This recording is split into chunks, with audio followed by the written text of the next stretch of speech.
Okay, so a very good evening, guys. Can you all let me know if you all can hear me and see a screen?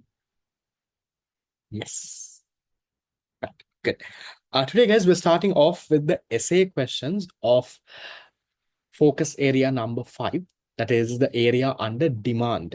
So if anyone is joining newly, just a bit of context. We're doing the Unit 2 past papers right now. Unit 2, I have divided it into 3 areas: demand, supply, and market equilibrium. So focus area number 5 is demand, 6 is supply, 7 is market equilibrium. So far what we have done is under focus area 5, under demand, we have done all the MCQs of demand. Today what we are going to do is we are going to do the essay questions under demand. Then next class, we can move into supply.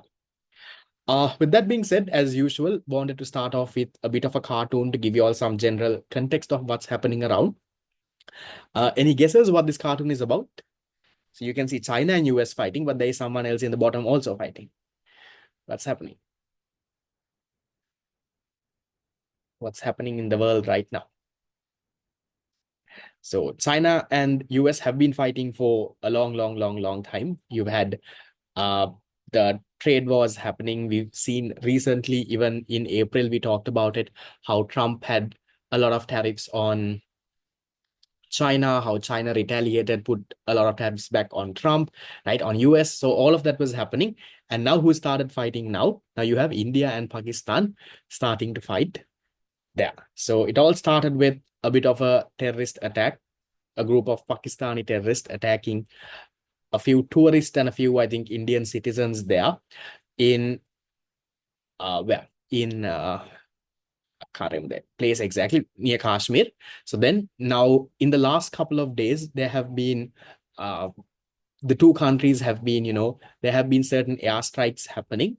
Now, as a result of that, there has been, yes, there's been a few things that has been happening around the world. On one end, we saw, I think we spoke about this yesterday or day before in the fast track class as well, where Pakistan has now, India has put a trade embargo on Pakistan. India is not buying anything from Pakistan. So any Pakistani exports can't enter India now. So that has been something that India has put. Now, that can have implications even for a country like Sri Lanka.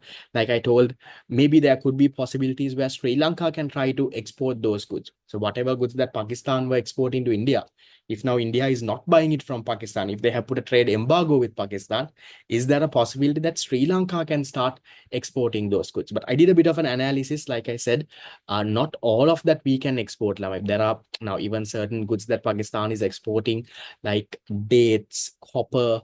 There are things like that. So Sri Lanka can't produce. And even if there are goods that we can produce, that doesn't mean Sri Lanka has the capacity. You can't all of a sudden, Lamai, now, for example, let's say if Pakistan is exporting rice to India, and now let's say India has banned all Pakistan exports. So it's not easy, Lamai, for a Sri Lankan firm to start exporting rice to India, because can we meet that demand? And even something like rice, it takes time to grow. Not that you have stored rice and kept to export in an emergency. So by the time you grow the rice in, let's say, around 6 months, maybe by that time, India and Pakistan has solved the issue and everything is fine. So it's not easy, right? There could be some temporary opportunities here and there for Sri Lanka, but that is not a big one. Another thing that can happen is now, given that Pakistani exports can't go into India, Pakistan might try to send in their exports to Sri Lanka. That can happen because Pakistani firms also have to find a market for all what they have produced. So if they can't send it to India, one possible option, maybe not all of it, maybe some of it can start coming into Sri Lanka as well. So those are things that is happening around in the world right now. Inside Sri Lanka, we had a very interesting election. The NPP did win a majority, not a majority. They won the election with the highest vote, but they didn't have majority. They didn't have 50% of the total vote. So it has been a very interesting election where now, even if you take one of the main municipal councils, the Colombo Municipal Council, the NPP had only around, I think, around 36% of the votes. So yes, they were the leading party, the single leading party with most of the votes. The other parties, you have the SJB with Sajid, have I think close to around some 20 odd percent. Then there was the UNP. There were, a few other parties also that have won. Now, what becomes interesting is, Lamai, in a local government, in that municipal council, if you want to appoint a mayor, now there is a mayor, Nilamai. Colombo has a mayor. Each of these Nagara Sabhas, they have a Nagaradhipati. Okay, so for you to appoint a mayor, you need to have, Lamai, majority of the votes. Right? So you need to have 50% of the votes, then you can directly appoint the mayor. Now I'll show you why Colombo Municipal Council becomes very interesting. Now, if you have, let's say, if the NPP had won more than 50% of the votes in the Colombo Municipal Council, they can directly appoint one of their people as mayor.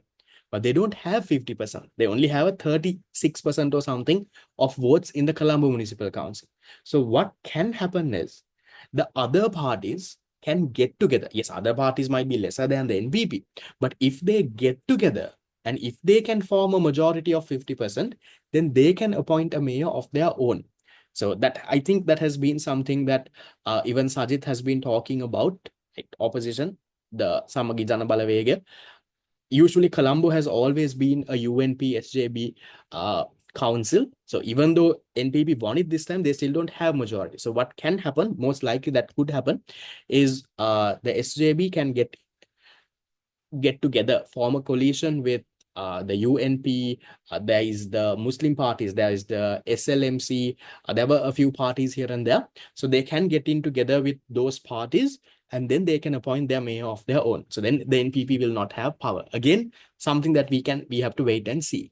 If even the NPP can maybe try and get hold of a few small parties and get together and form that 50%. But so far, it looks like the SJB and the other parties might form that 50% without giving the NPP key access to that municipal council. So that has been the story even in most of the other municipal councils also. So there has been a very few municipal councils where the NPP has won more than 50%. So that means most of it, there could be possibilities where the other parties can get together and appoint a mayor of their own. Right? And especially even if you take the north and the east. So north and east, the northern side of things has mainly been the Tamil parties. That has been the usual trend always. You have the ITAC, Ilangai Tamil, can't remember the exact full form, right? They have been the parties who have been winning. But even though they have won in the north, they also don't have 50% of the total majority. So maybe even what ITAC, the Tamil party in the north, yeah, Ilangai Tamil Arse, yeah. So what they also will have to do is they also might have to, get together with some other parties if they want to appoint a mayor. It has been the story even in the East, right? The Batiklo, Trincomalee, those side of things also. There have been certain Tamil parties, certain Muslim parties who have won, and it's not the NPP that has won over there. So that's a very interesting election. We'll see. So that is the local government election. Now, if you just to recall, Lamai, we had a presidential election in the middle of last year, somewhere around in September. You had a parliamentary election in November. Now you had a local government election. This local government election is, Lamai, that Nagara Sabha, that one, right? So you appoint for the Nagara Sabha. There is also another election that's called the provincial council election. Now that election, so far there is no talks about it. Most likely, I feel they will push it a little. That is the provincial council, the Palat Sabha. So that it looks like they will most likely push it a little, especially now given that the NPP did not win majority. They did not win 50%. So now they also will be a little scared to go into another provincial council election. So they will want to, make some sort of noise, some sort of dominance. And then once they're confident enough, I feel, is where they will go into that provincial council election. I don't think that will happen anytime soon. Okay, so that is the whole story of what is happening in Sri Lanka. Just a bit of an update, so you all know, and econ also becomes interesting when you learn. With that, Lama, we'll move into today's past papers. That is the Unit 2 past papers. The essay questions from demand. These cartoons, Lama, these are from Daily Mirror or some news website is where I get it from. Okay, let's start. Did you all do the essay questions? Yes, I think some of you all did it last week itself. Others, yes, no. Did the questions and came? Good.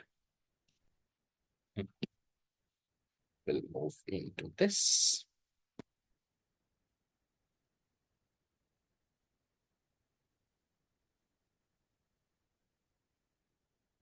Okay. So starting Lamai, today we'll start off with the essay questions of this. So even if you have not done, that's okay. Stay, listen, make notes. But after that, Lamai, please go and write answers. Lian, because just listening to me and looking at my face and looking at the screen, your answer writing is not going to improve. So where are we? We are over here. So we need to start off with Lamai, the 2011 essay questions under demand. So 2011 until 2024, let's do all the essay questions. Once we are done, the class will finish. So if I can finish by 9, I will finish by 9. If not, it will go past 9. I'm not going to rush for lives. I'm going to take my time and get this done because it's a very important unit, because I know most of you all will be writing unit number 2 as an essay question in your A-level paper. Okay. Starting, Lama, with the first question, 2011 A-levels question 2, part 1. List the main factors that determine consumer demand for a good. Now, some of these answers, Lamai, to save some time, I would have typed it. So what are the main determinants of demand? Now, when they give you 4 marks, they're expecting you to at least write 4. And the question verb is list, Lamai. So you don't have to explain. If you give your points, that's enough. So what are the determinants? The price of the good, the price of related goods, consumer income, consumer taste and preferences, future price expectations, number of buyers, right? You can give any 4 factors. Within brackets, the letter is not needed, but I've just put it just to be more correct. Okay, that's a very easy one to start off with. You list 4 of it, you get your 4 marks. Then we go to the second one. Now, this one, Lamai, is again a very common question and something that most of you all struggle to write. So I have typed a few key points. Now remember, Lamai, the question is saying distinguish between normal, inferior, and Giffen. Now you don't draw a table and do this, Lamai. Now I have shown this here in a table because I don't have space. Right? So what I have given here is I have given the key points. So your answer format has to be, Lamai. Now this is a 3-mark question. So since it's a 3-mark question, you don't have to go very much in detail. But this same question, they can give you Lamai for 6 marks. It's there in the future as well. In the future, when we see some questions in the upcoming past papers, you will see.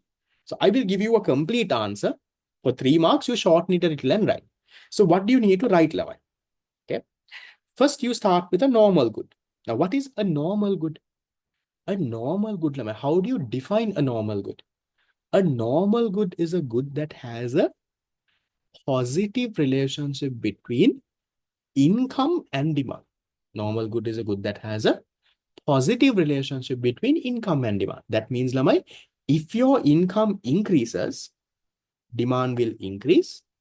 If your income decreases, demand will decrease. That is what a normal good is about. Then, Lamai, in addition to saying that, now that's how you define it. No? And now you need to put that go a little bit more in detail. Now, if you take a normal good, Lamai, you need to talk about the substitution effect and the income effect. So I remember I told you there is a video to watch if you don't know this.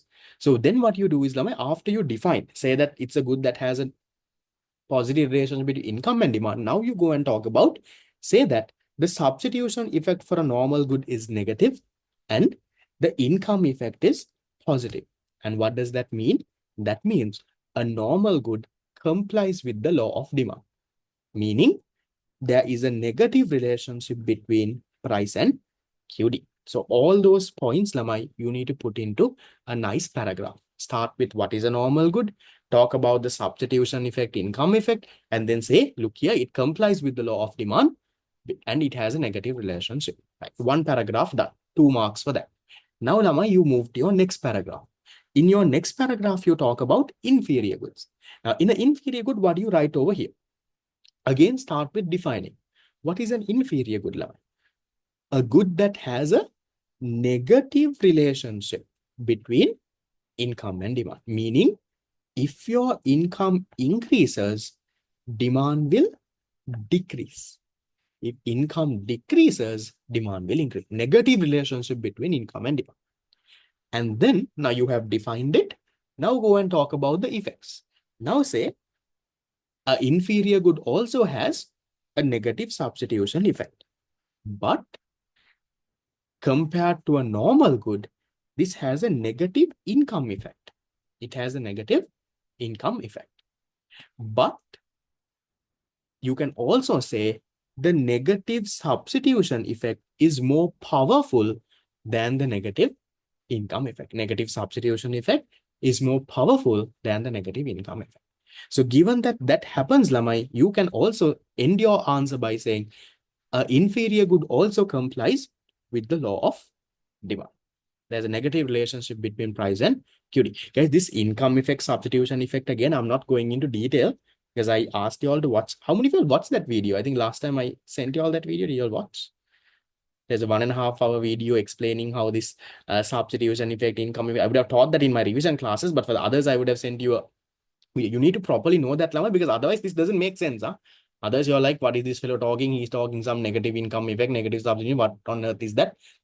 To understand that part, Lama, you have to have that knowledge, right? Because this is not a theory class. I am not going into that detail.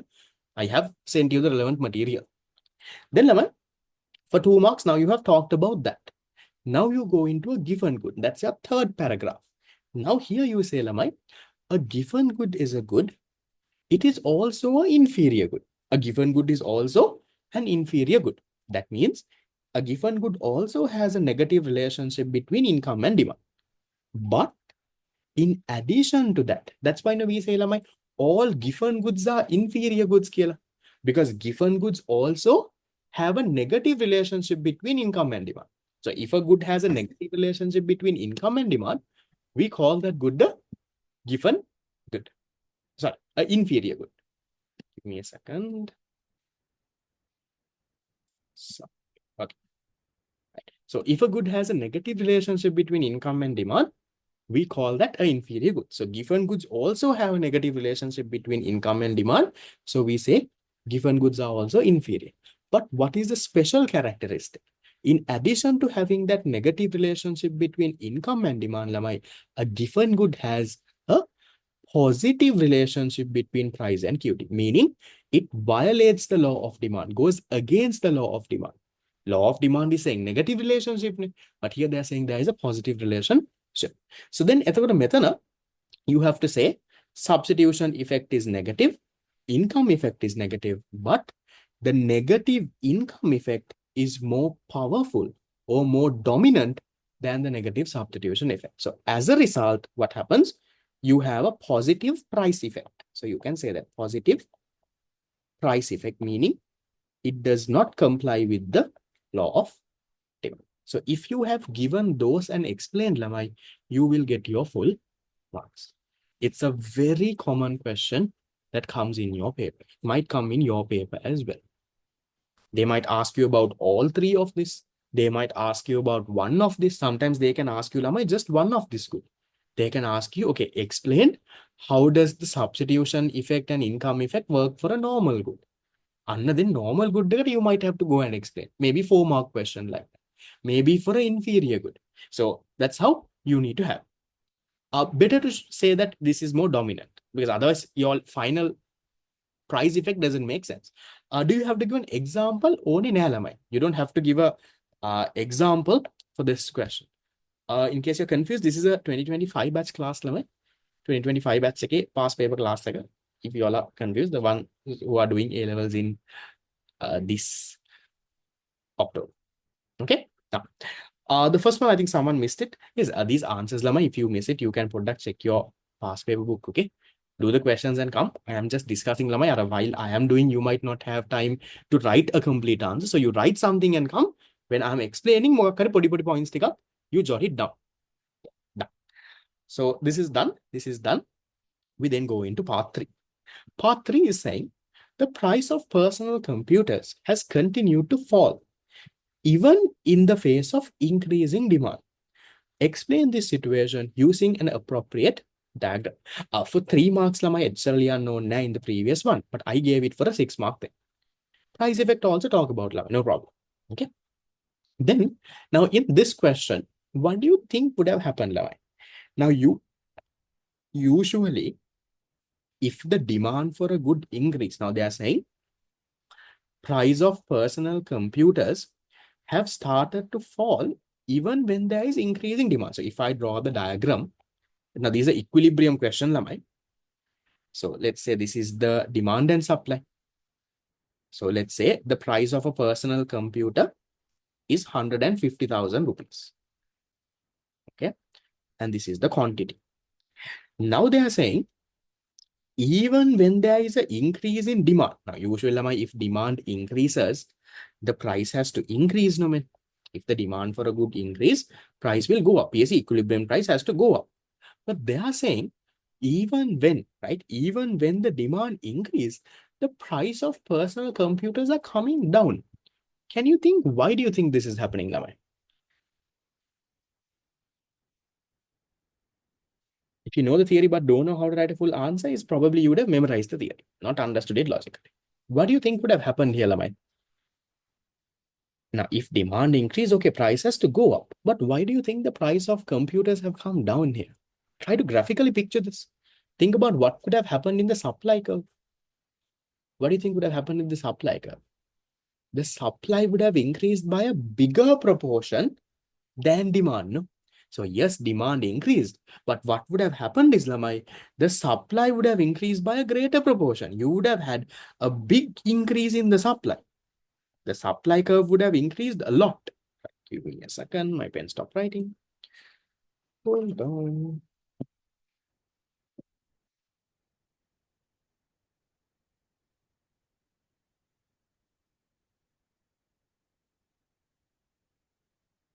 Okay, right. So what would have happened is, Lamai, your supply would have increased a lot here. So as a result, now see, if I draw this, now look at the diagram. Now see, Lamai, your equilibrium price would have come down. No? So now let's say a laptop is only 120,000. And that is what you have to explain. Now, it's not a hard question, Lamai. But here they are saying explain using a diagram. So probably for the diagram, they will give you around a 2 marks. Okay. Now you need to explain. How do you explain this? And this is a 5-mark question.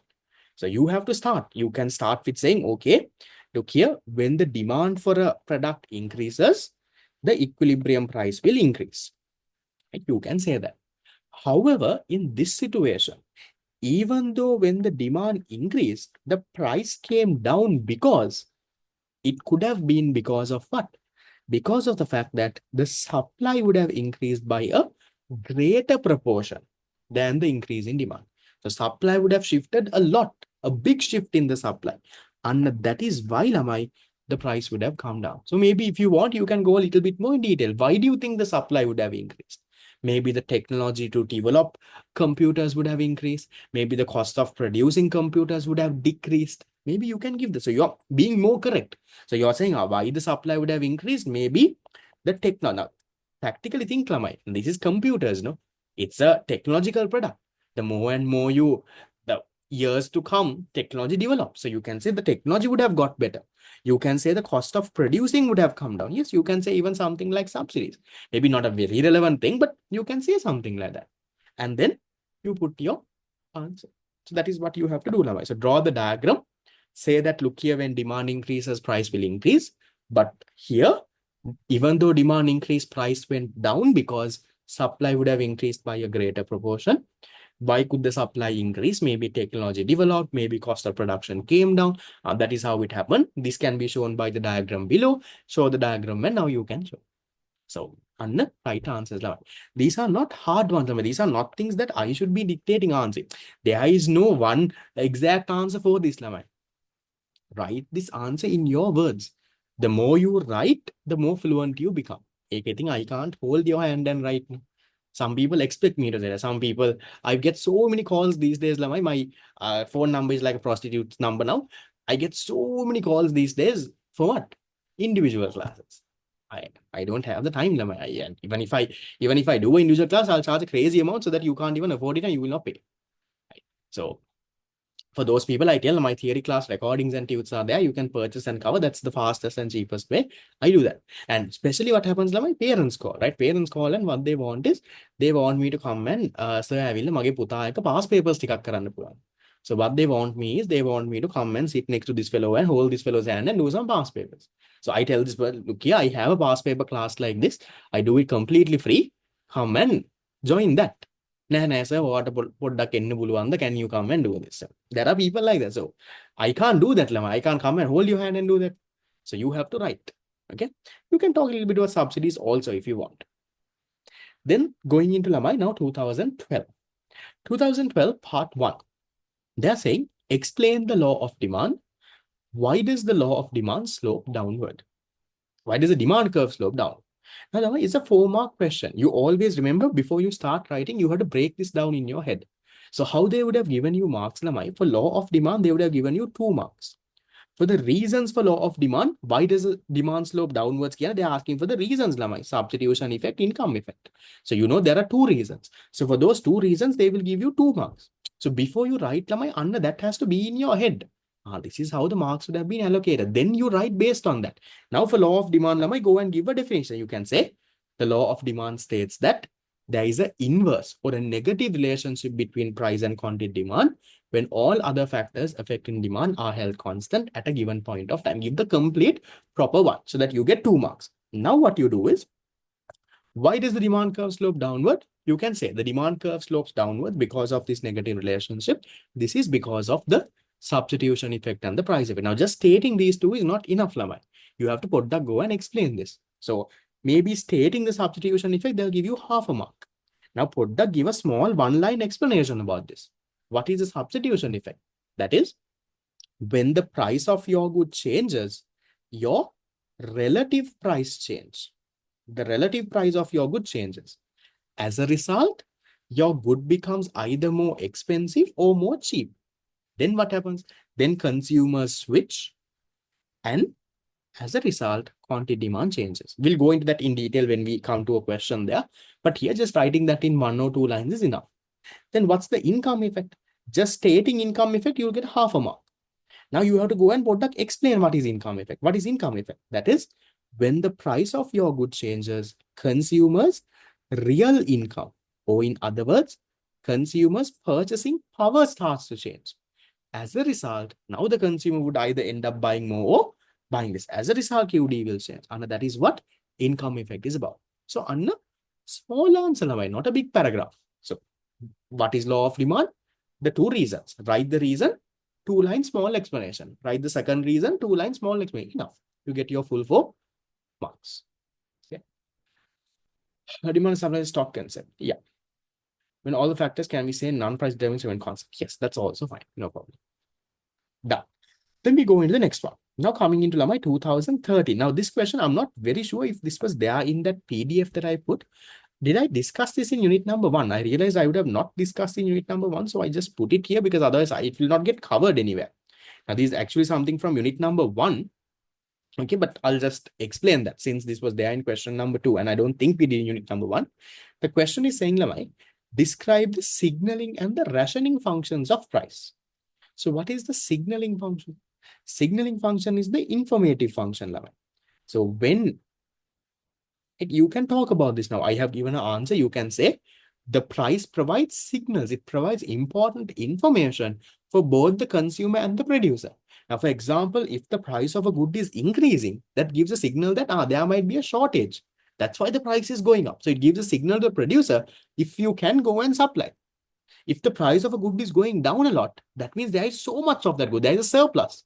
So it gives a signal. It gives information to the producer saying, there is so much of this good. If you can, don't supply. Now stop supplying. It is enough. That's the signaling function. So explain that. You explain that, you get 2 marks. Then you go into the rationing function now. What is the rationing function? That is the allocating function. So you can say price increases and decreases in order to do what? In order to allocate your scarce resources. Now, if there is a huge demand, if there is an excess demand for a good, the demand is more than the supply, then what happens? Then price starts to increase. If there is an excess supply, if there's so much of a supply, and then price starts to decrease. That's what you call the rationing function. I'm allocating demand and supply there. So talk a little bit about that. 2 marks, 2 marks, you will get your answer. I don't think it's there in your PDF, but I put it here so that you can write when you do the done. Then going to the next. 2014. Now see, like same question that was there in 2011. But only thing they did is they made a small change. In 2011, they asked what are the determinants of demand. Here, same thing.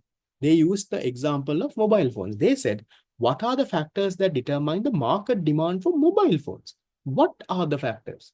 So do you have to explain? No, not needed. When they say what, when they say list, state, name, you can write points.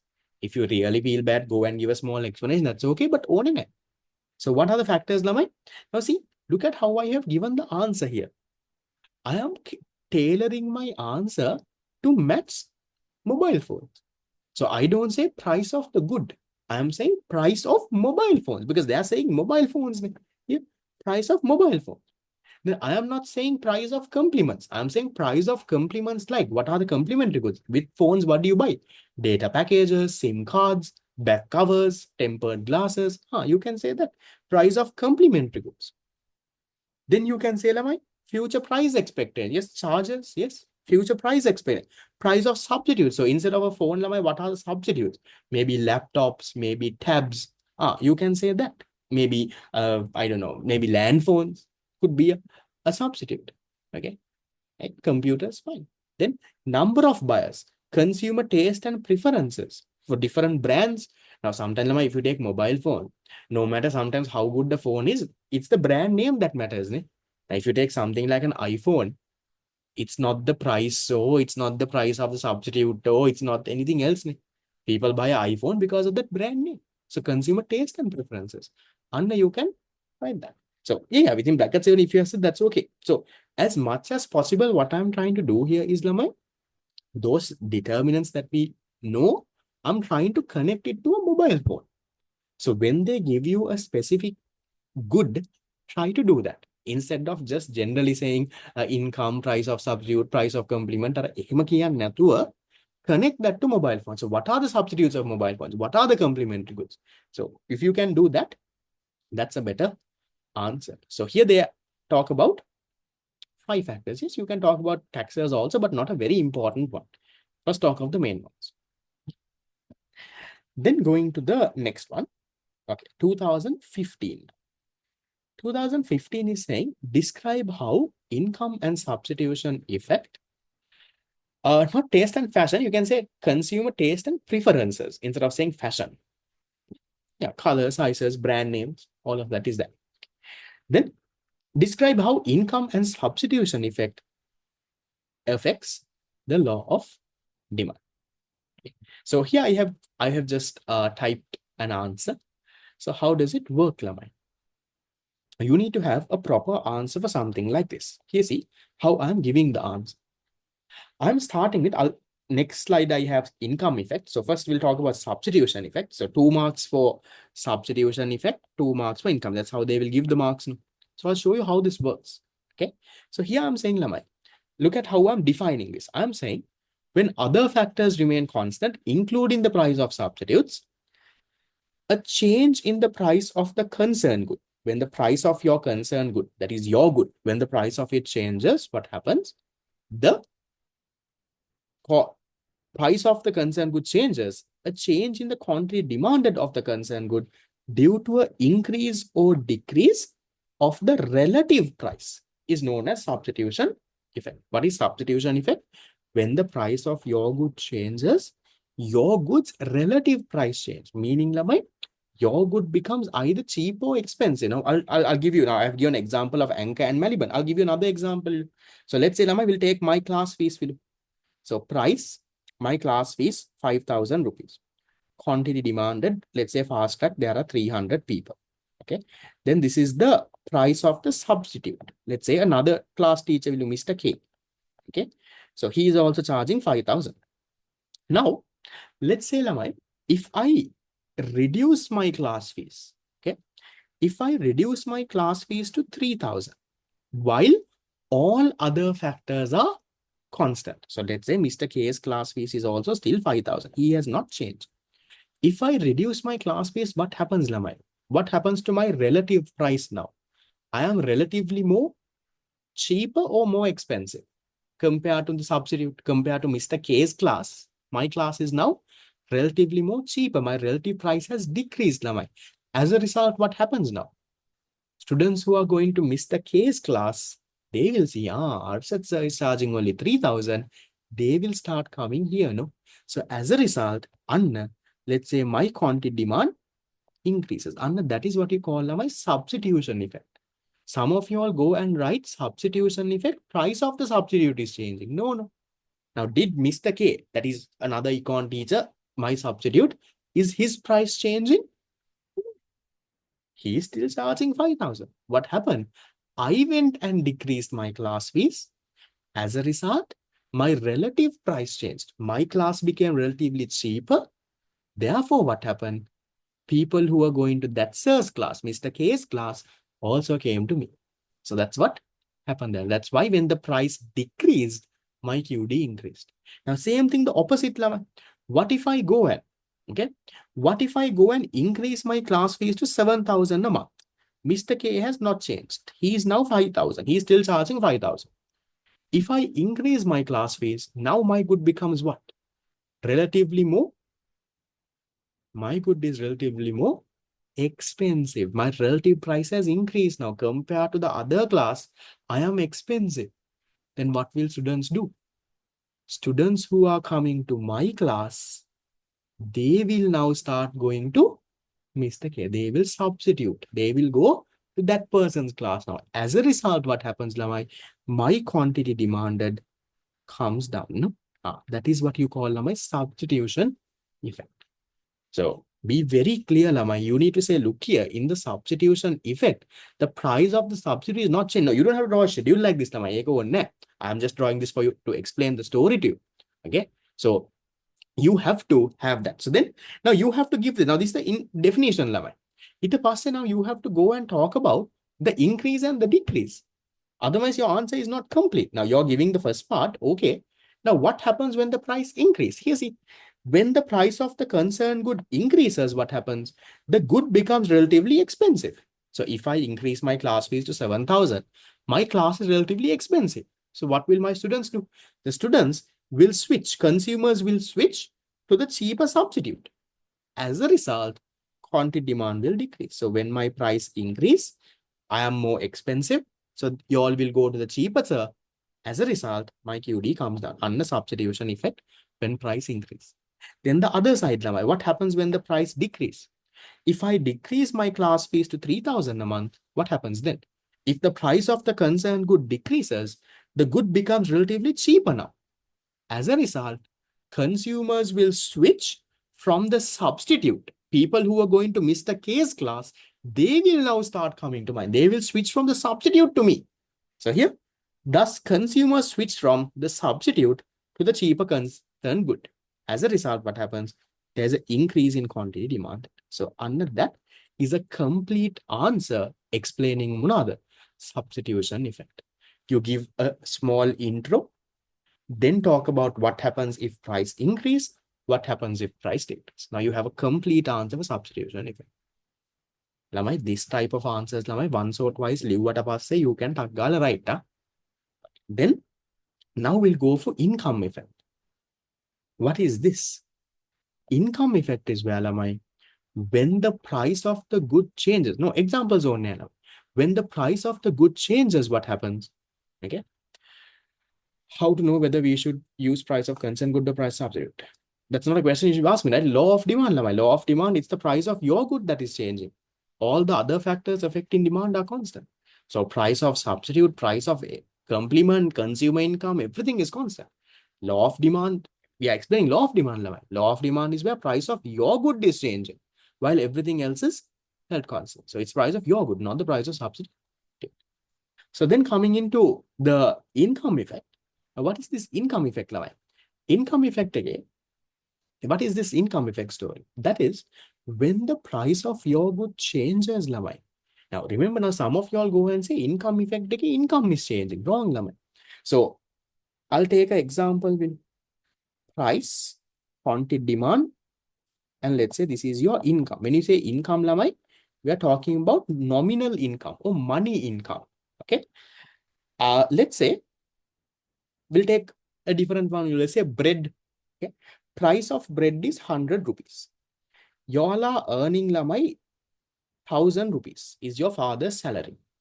If price of bread is 100 rupees and your father's salary is 1,000, maximum how much of bread can you buy, Lama? Let's say you're only buying bread. How much can you demand? You can buy 10 loaves of bread, right? Now, let's say, Lama, the price of bread decreases. Bread now became, let's say, 50 rupees. Your father's income has not changed. So nominal income, money income doesn't change. And substitution effect, income effect, now I don't go and say income is changing. Income is the same. Your father is still earning 1,000 rupees. But now because of the price of the good decreased, now what happens, Lamai? Now with your father's 1,000 rupees, now you all can buy more. That is what you call purchasing power. Purchasing power can how much of goods you can buy with your money. Now, a good example is Lamai, your grandparents might sometimes tell you, your grandparents might tell you 50 years ago, in our time, if you take 100 rupees and go, we can buy so much of goods and come. But now for 100 rupees, you can't buy anything. What has happened there? The 100 rupees is the same, Lamai. But now because prices are so high, the purchasing power of that 100 has gone down. In your grandparents' time, that 100 rupees prices were very low. So in your grandparents' time, that 100 rupees purchasing power was high. And that is what happens now. So when the price of a good decreases, your income is still 1,000. But now that 1,000 valing ganna puluwang badu pramanya, right? The whole banda pramanya is much higher. You can buy much more goods with that 1,000 rupees now. So that is what you have to do. Yes, I remember my parents also saying with earlier with 1 rupee, with 2 rupees, they can do so much of things. Now we can't. And that is purchasing power. So when the price increases, now how much of bread can you all buy? If your father's income is still 1,000, now you can buy 20 units of bread. No? And price decreases, consumers' purchasing power increase. As a result, QD increases. That is income effect. Now, what about the other side of this? Let's say, if the price increases to 200, now that is what happened with the economic crisis in Sri Lanka. Prices went up, but people's income is still 1,000 rupees. Now what happens, Lama? Now how much of bread can you buy? Now you can afford only 5 units of bread. And that is what you call Lama income effect. Please don't go and write income effect. Income is changing. Income is not changing, Lama. Income, can you see here? Every place it's 1,000, 1,000, 1,000. When in substitution effect, income effect, both, it's the price of your good that is changing. Price of substitute, consumers, income, everything else is called this law of demand, Lama. So, Anna, here see, now look at my explanation. I am saying when other factors remaining constant, including the nominal income means your salary, Lama, money income, the 1,000 rupees in my example, changes of quantity demand according to the changes of real income. Remember, Lama, real income means your purchasing power, okay?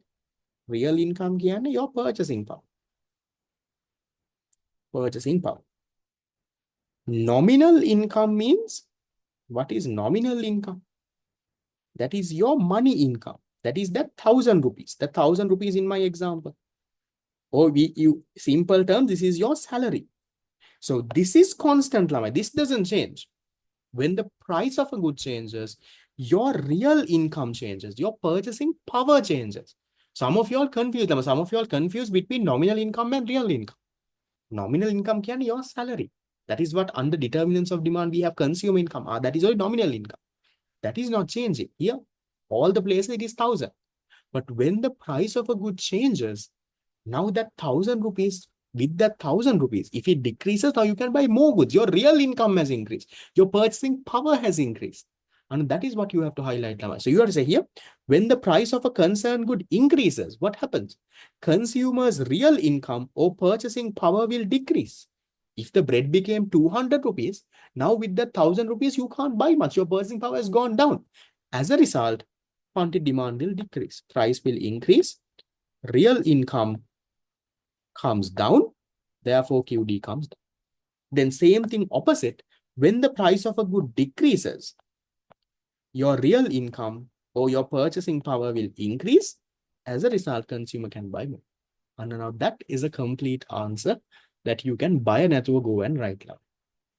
So I took some time to explain that because I know so many fellows mess up this very easy part. I saw in your fast track papers also, the papers that has been marked.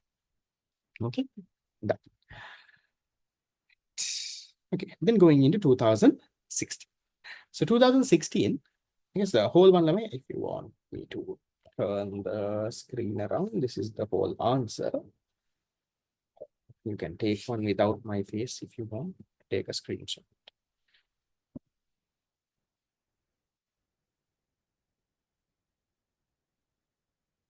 Law of demand, if you want, you can describe, but not needed because they are not asking, they're directly asking in the question.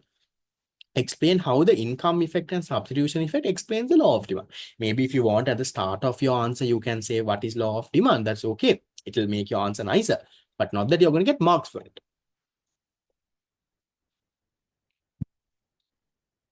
Okay, then coming into the next one. 2016 A levels, question number 1. Yes, if you have not written answers, please go and write down. Yeah, I'm only explaining just because you listen to my explanation. That doesn't mean your answer writing will happen. If you can't write answers alone, at least look at the tute given and write. Don't give excuses, sir. I have not studied, sir. I can't write, sir. I will write later after studying everything. That will never happen. වැරදුනත් කමක් නැහැ ලියන්න, right?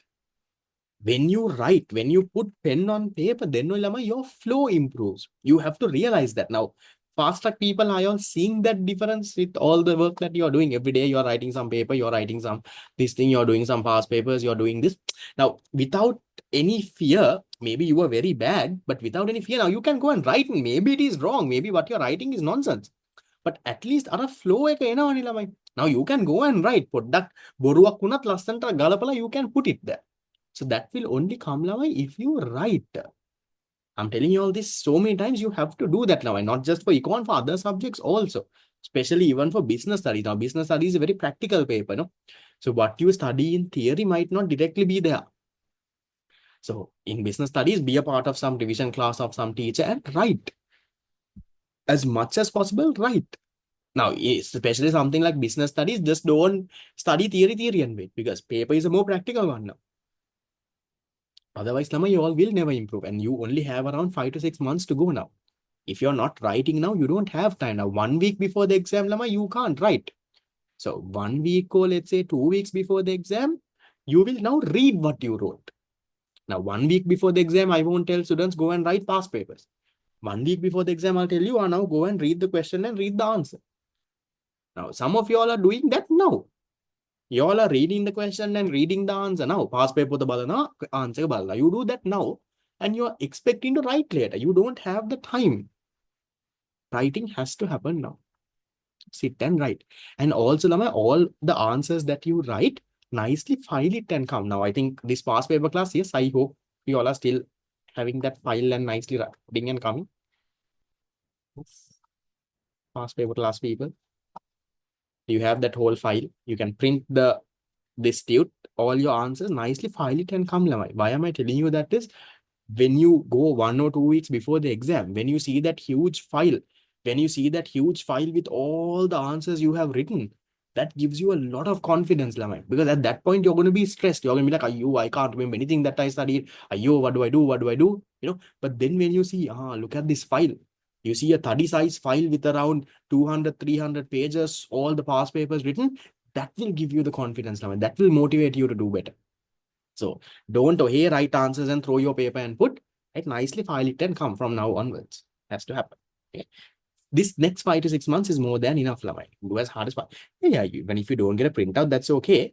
You have a soft copy, that's also fine. Yes, you have the questions in the past paper book. Right. So what factors determine the PED for a consumer good?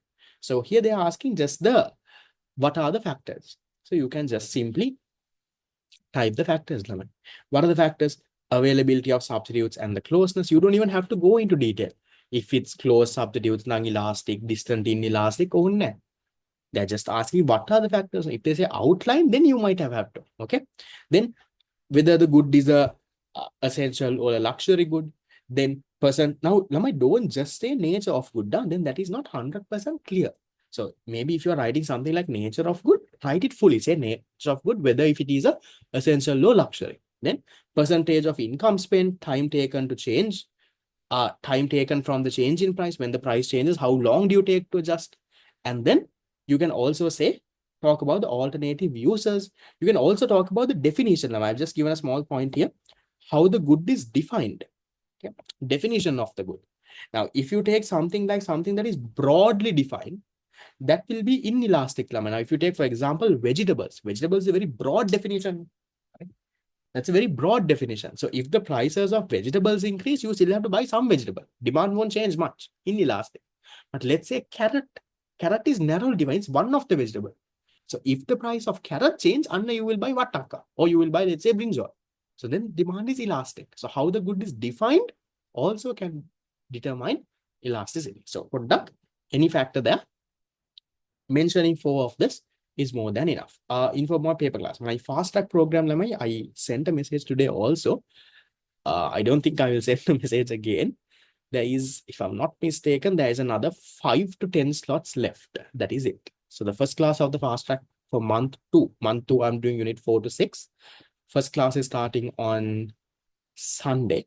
There is already around 300 students registered. I want to cap it at 300. I keep a little bit of a margin higher because it's very hard when there's a lot of people for me to handle and mark the papers and all of it. So I did not send a lot of reminders. Who really wants, they will register. Others, that's up to you. Done. Then going into this one. Okay, this one, again, a very common question that they ask. Now, you can answer this in multiple ways, but I'll give you one way of answering this. Okay, the question is asking, why is a linear sloping demand curve more price elastic at higher price ranges and more price inelastic at lower price ranges? I'll give you a simple example and shall we do this, Laman? Okay, we'll take this demand curve that I have given. Okay, I'll give you another demand curve. Okay, I want you to do this with me. Let's say, Lamai, this is the demand curve. Try to draw a decent, not a nice one. Okay, shape. Okay, so let's say this is the demand curve. Let's say when the price of the good is, okay, let's say 20 rupees. QD is 100. When the price of the good is 10 rupees, let's say the QD is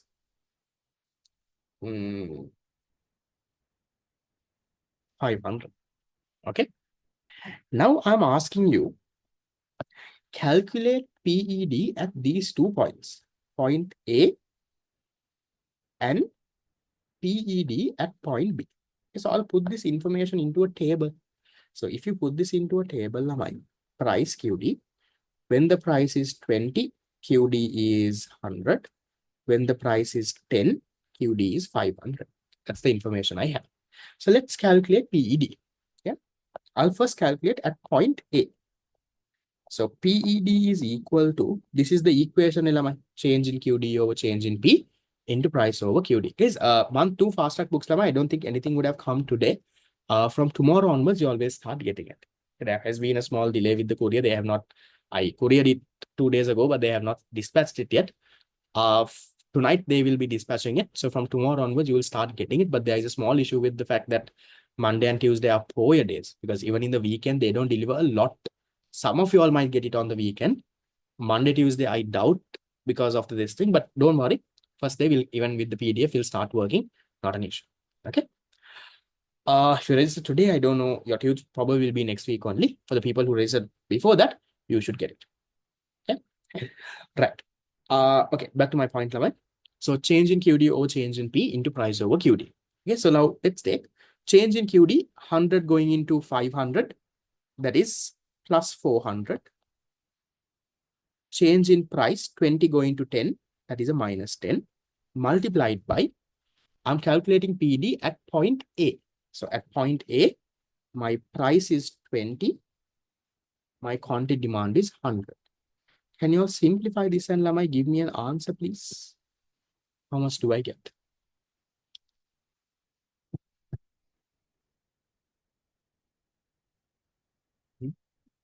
Cut 10, chop and do all of it. You get minus 8. Yeah. Okay. So at point A, it is minus 8. Then can we calculate Lamai for point B? Point B, PED will equal to, again, change in QD, change in P. So that will be a plus 400 minus 10, or you can go the other way, minus 400 plus 10. That won't change. At point B, your price is 10, your QD is 500. How much do you get when you simplify that?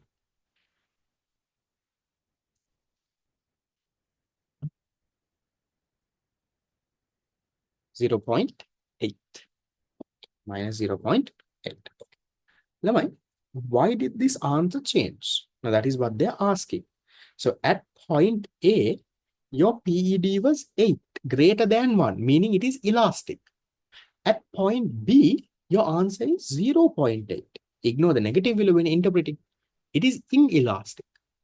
But they're asking you why. Now I'm proving it to you with the numbers. So they're asking you, why is a downward sloping demand curve more price elastic at high price ranges? That means in point A, that's a higher price. At that price, it is elastic, greater than 1 PED. At lower price ranges, why is it inelastic? That means at point B, it is only 0.8, less than 1, inelastic. Why? Look at the calculation now. So what do you need to explain?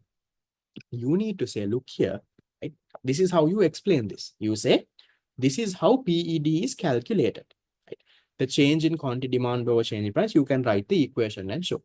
Then you can say, the first component of this PED calculation is the slope of the demand curve. This is the slope of the demand curve. Now, can you see in both of my calculations? Okay. No, you don't have to calculate as well.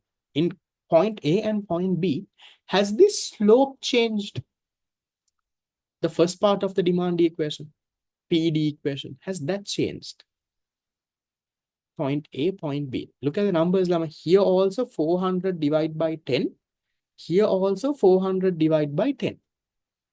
So no matter what the point is, Lama, your slope doesn't change because that is, Lama, the B component of your demand equation.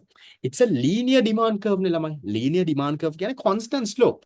So your PED, you need to say, look here, this is how PED is calculated. The first part of this calculation of this PED equation is the slope of your demand curve. The slope is constant. Slope is not changing. Then you need to say the value of PED changes because of what? The value of PED changes because of this second component. That is what you call, Lamai, the price to quantity demanded ratio. That P divided by QD.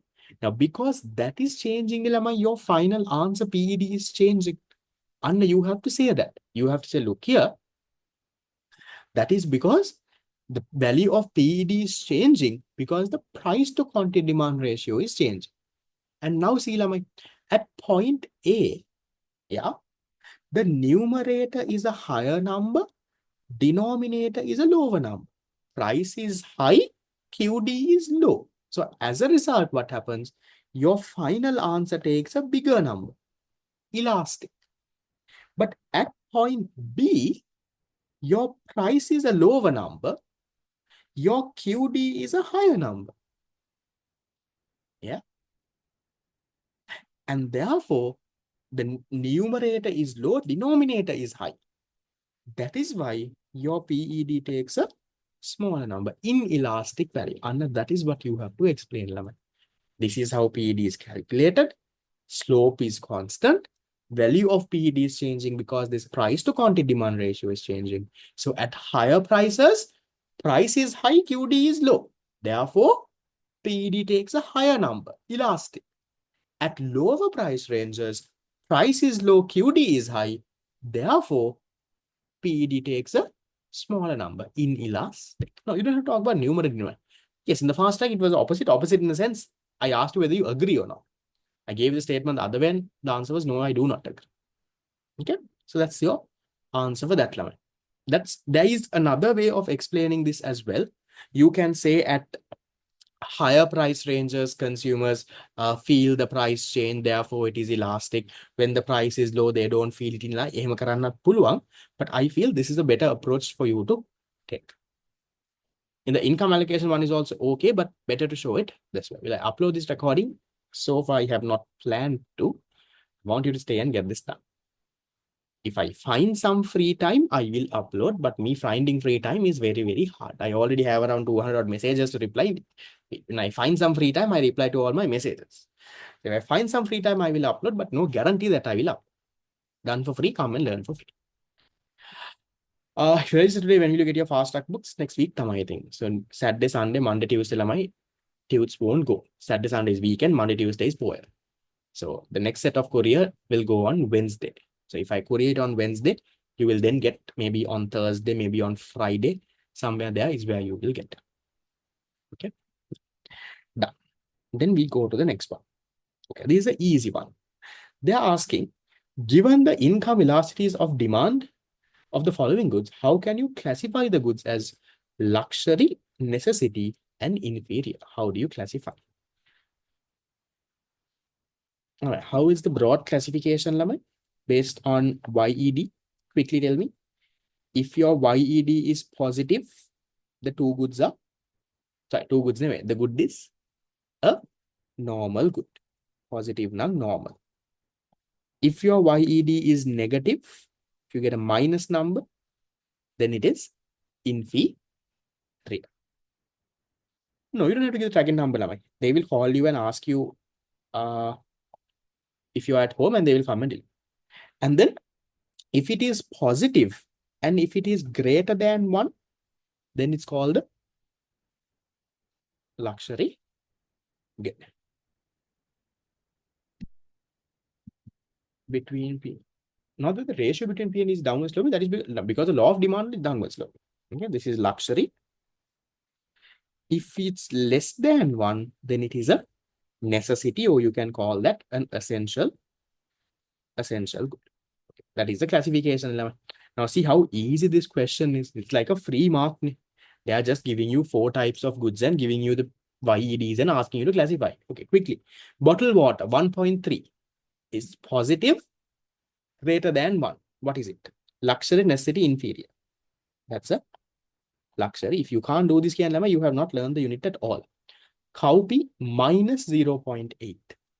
Minus. Inferior. Bread 0.5. It's a plus, but it's 0.5. That's a necessity. Now use this word. No, don't say essential here. The question is saying necessity. Right? It's a necessity. Don't write this. Necessity. Then mobile phones plus 1.8. That is a luxury. Okay. So that's an easy 4 marks that you can ever get. If you go demand curve will take high negative slope. It's a normal, just like a normal good slope. It will also take. Okay. But downward slope. Done. Okay. So we'll do 2017 and then we'll take a break. Okay. So quickly give me answers.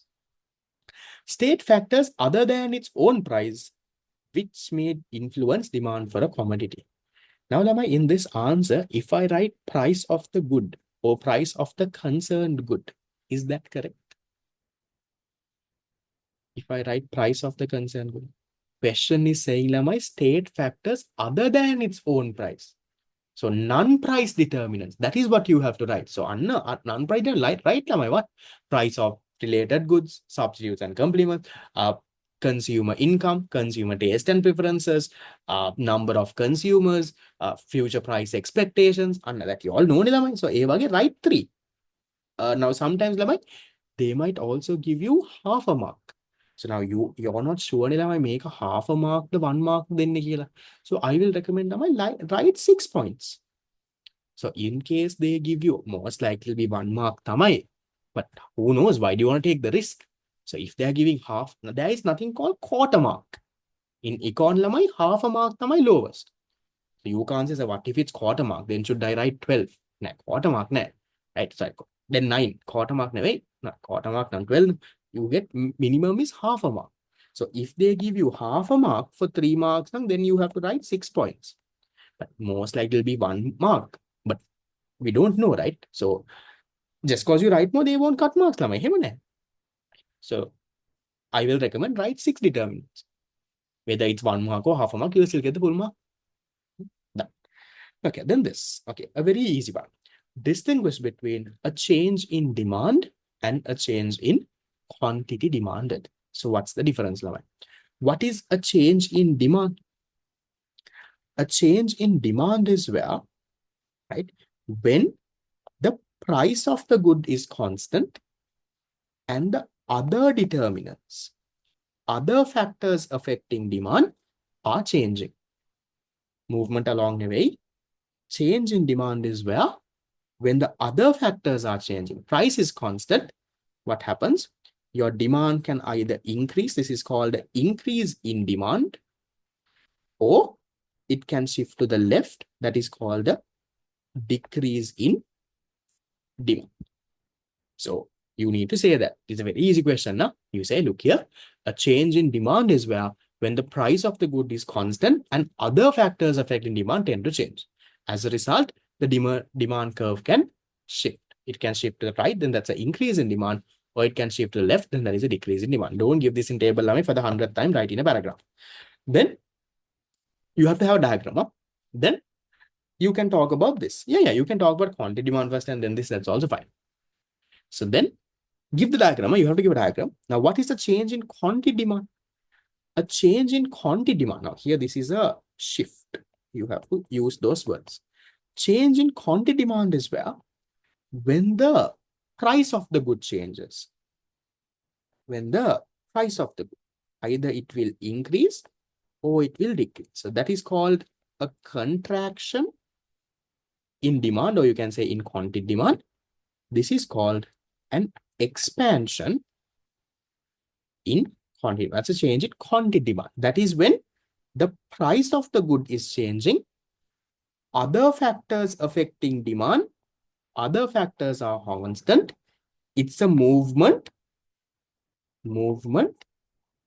along the curve.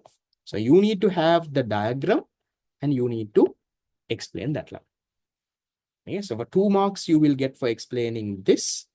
2 marks you will get for explaining this. You can go a little bit more detail into increase in demand, what can increase demand, rightward shift, what can decrease demand, leftward shift, what is this contraction, what is the expansion. You can go a little bit more in detail. That's what that question is. It's a very easy question. Now, especially part 1 and part 2 Lamai are very easy ones. I'm just telling you, not to put you down.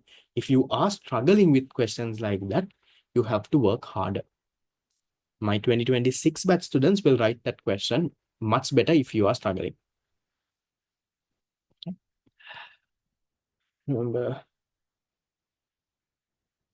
that's okay, Lamai. So what you can do is, even if you feel that you're now, again, in terms of econ, right, I'm telling this, I think I've told this before. I've spoken to the professors who set the paper as well. And all what they are telling is they don't want people to memorize this and write. So they also personally don't like the teachers that ask students to memorize. So there are certain teachers, I don't want to put names, teachers who make you memorize certain things with by making you memorize a song relating to this hari. You can't learn econ like that, Lamai. Right? And professors who are setting the paper, they know that. So they set the paper specially for someone who understands this and write. So you can't write econ Lamai by memorizing. And that's what happens. Some people, you have memorized the tute and then you come and say, sir, I studied, sir, but I can't do questions, no, sir. I studied, sir, but I have forgotten, no, sir. You have not studied, you have memorized. When you memorize Lamai like a parrot, you can't go and write answers. And then what you memorize in 1 or 2 weeks, you will forget. So you can't do that. You logically understand, Lamai, why does this happen? Why is sir saying when this happens, when this goes, right? So if you understand the logic, Lamai, you don't forget. And then you can start applying to questions. So when you start applying to questions, there practice is needed. Maybe even though you understand the logic, sometimes you can't still write a complete answer. That is okay. So first time tute එක බලාගෙන write. Refer to the answer even and write.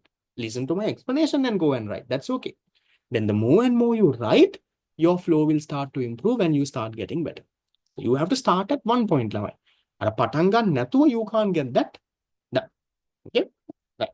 17 is done. Okay, so shall we take a break then and come to 18?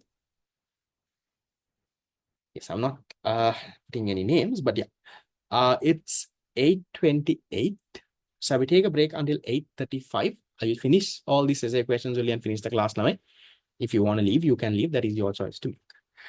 So we'll take a break, 5 minutes only. Okay. So take a break until 8:35. Since some people asked, I am giving, not that I also want one, but take a break and come. Okay.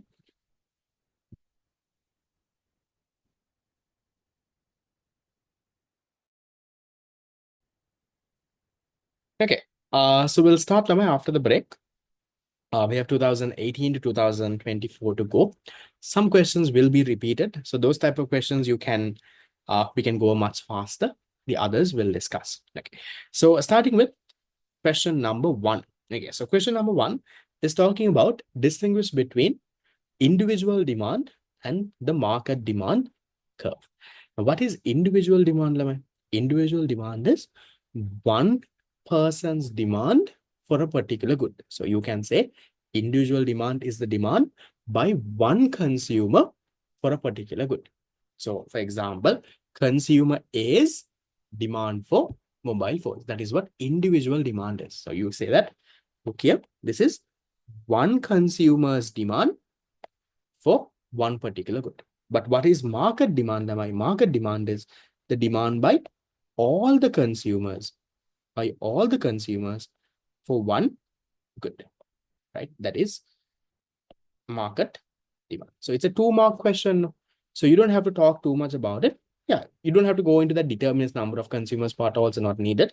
So for maybe a small 2-line explanation about what is individual demand.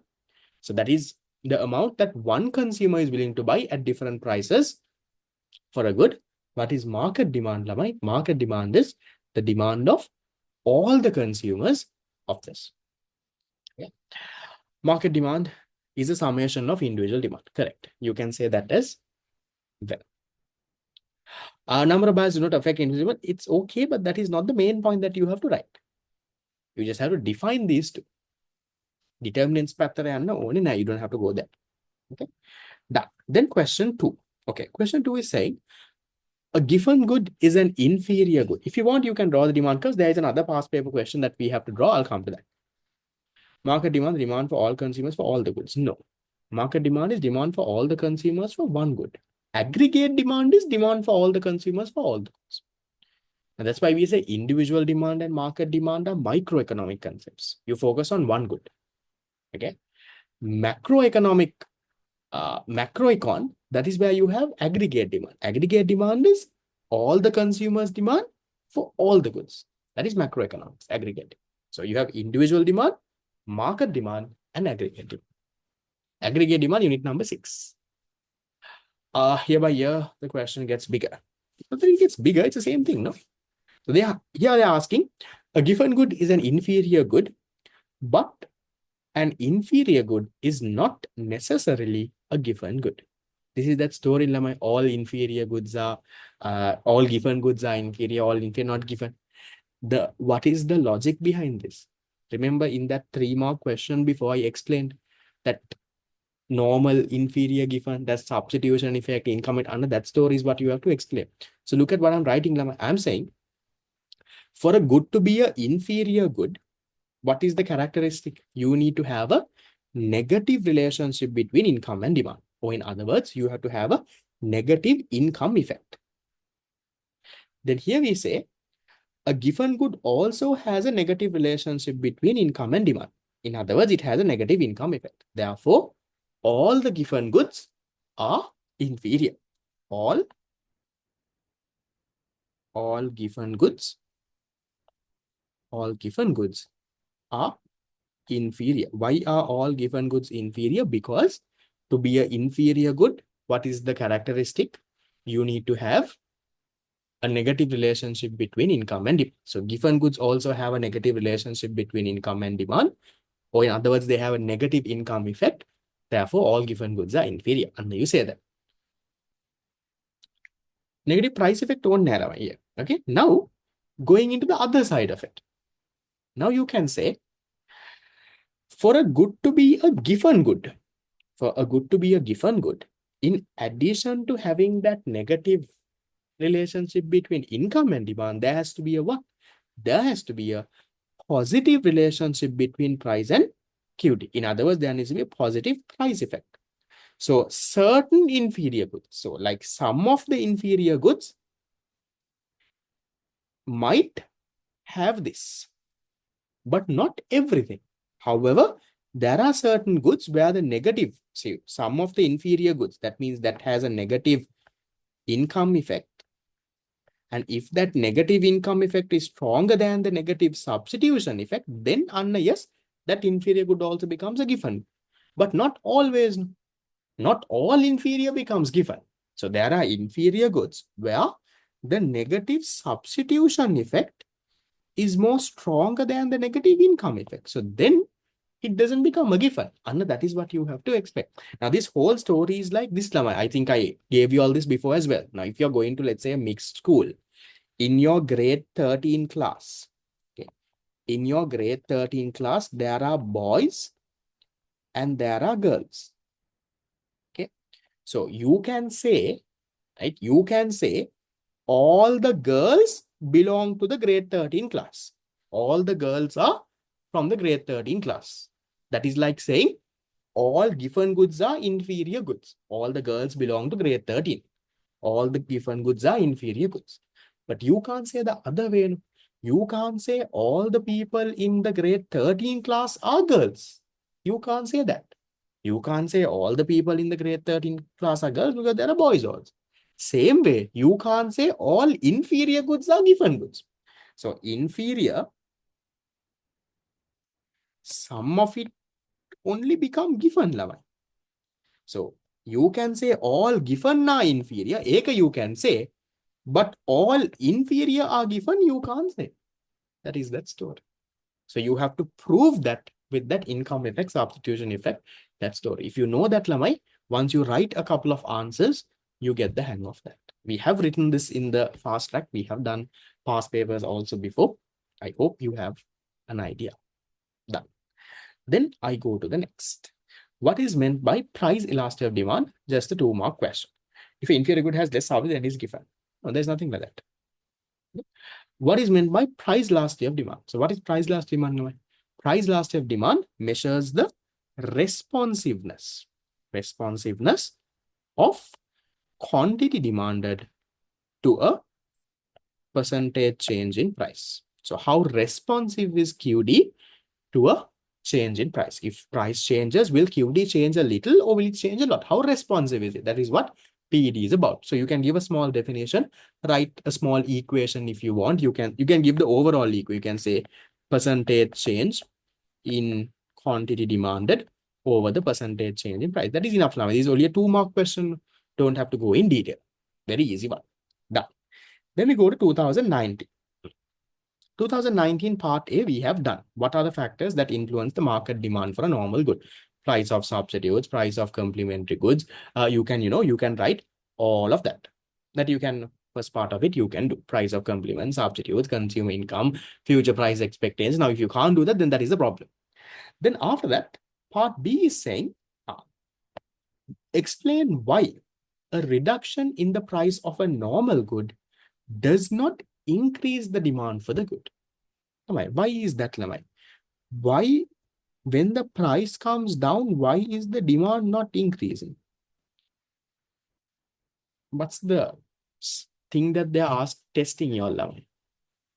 When the price comes down, it's not an increase in demand, Lamai. Increase in demand can a rightward shift of your demand curve.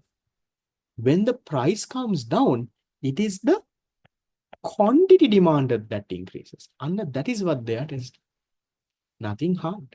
So you need to say, look here, when the price of the good changes, it is not an increase in demand. An increase in demand happens when other determinants change. When the price of the good decreases, it is an increase in the quantity demanded. If you want, you can draw and show. So it will not be a shift of the curve. So when the price of the good changes, right, when the price of the good decreases, you will go from this point to this point. That is what will happen.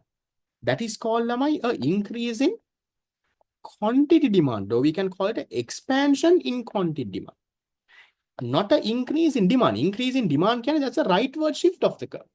So you have to say, look here, a reduction in the price does not increase the demand for the good. It increases the quantity demanded of the good. An increase in demand is a rightward shift. That happens when other factors change. When a price reduces, it is a movement along the curve. That's what you call increase in quantity demand. So be specific. It's a very easy question to handle. Done. Then part 2. Explain why the quantity demand of a good decreases as the price increases. So here, Matakada, I gave you that answer of the substitution effect, income effect. And that is what you have to explain. No, previous one diagram is not needed. If you want, you can keep. Okay. So that part is what you have to explain. So you should say there is a negative relationship. That is because of these two reasons, substitution effect and the income effect. Now explain, Lamai. What happens?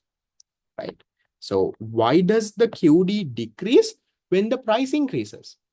So explain it using those two reasons. So you say, look here, when the price of your good increases, your relative price increases. Your good becomes relatively more expensive. As a result, what will happen? Consumers will switch. They will switch to the cheaper substitute. As a result, your QD will decrease. And that is one reason why when the price increase, QD will decrease. Then the other reason is what? The income effect. Now explain that. You can say, when the price of the good increases, consumers' real income, in other words, his purchasing power will come down. Now he can't afford a lot. As a result, what will happen? The quantity demand will come down. And you explained why when the price of a good decreases, why the QD decreases when the price increases. Easy one, Lamai. So if you know the basics, you can explain that. Start with saying because of the law of demand negative relationship, then go and start with the LOD and then go into the two reasons and say this is why it happens. Now these kind of marks, this right now, it has to be like a free mark for you. These kind of questions, these should be questions that you can get 4 out of 4. Now you can see, it's the same thing, something they are asking. Now we'll go to other papers, you will see. Okay, now the next part. Okay, now here, suppose the average monthly income of a consumer increases from 35 to 45,000. Okay, income is going from 35,000 to 45,000. And then they are saying, and the quantity demand for bread consumed in the same month falls from 30 to 20. So the demand for bread is falling from 30 to 20. Now, by the looks of this, can you tell me, is it a normal or inferior? Income is increasing, the amount you're buying is coming down. There is a negative relationship between income and demand there. Inferior, no? And those type of things, when you read the question, it has to click you. I didn't even read the other part. I don't even know what are they asking. I don't care. But when the more and more questions you do, that has to click. Okay, income increased, but the QD has come down. Inferior should be something. We'll read and see then. Then they are saying, what is the income elasticity of demand for bread of this consumer? Income elasticity of demand for bread of this consumer. Is bread a normal, low, inferior good? Inferior good, we know. So now we'll calculate the YED. Now here, how do we calculate YED? Change in QD over change in income multiplied by income over QD. Now here, do we do this or do we take the average income and average QD? Have they told us find the YED for bread at the income level 35,000? Have they told find YED at the income level 45,000? There's nothing like that, no? They have told us find the YED for bread. So then, remember, if they say in general, if they tell you to calculate the YED for a good, what you do is, take the average income. So Y1 plus Y2 divide by 2. So average income then, 35,000 plus 45,000 divided by 2, that is 40,000, the midpoint. Okay, take the average QD. So average QD is QD1 plus QD2 divided by 2. So that is more correct, In your marking scheme also, it will be there. Dividing by 2 is not compulsory because both the sides you are dividing by 2, you'll get the same answer. But I'm dividing by 2 here to show that I am taking the average scale. How do you get the average of something? Now, if you have two subjects, for business studies, you got 70 marks, econ, you got 80 marks. So if someone asks you what is your average, how do you give your average? 70 plus 80 divided by 2. And you give 75. My average is 75. And that is what I'm doing here. So I'm calculating the average income and the average QT. So 1 plus 2 divided by 2. So now put the numbers. So change in quantity demand, third. Now be very careful with the plus and the minus. Huh? QD is going from 30 to 20. So that's a minus 10. It's falling by 10. Now, if you put plus 10, your whole answer goes for a 6. You get the sign wrong. Then change in income is a plus 10,000. So be very careful with the plus and the minus.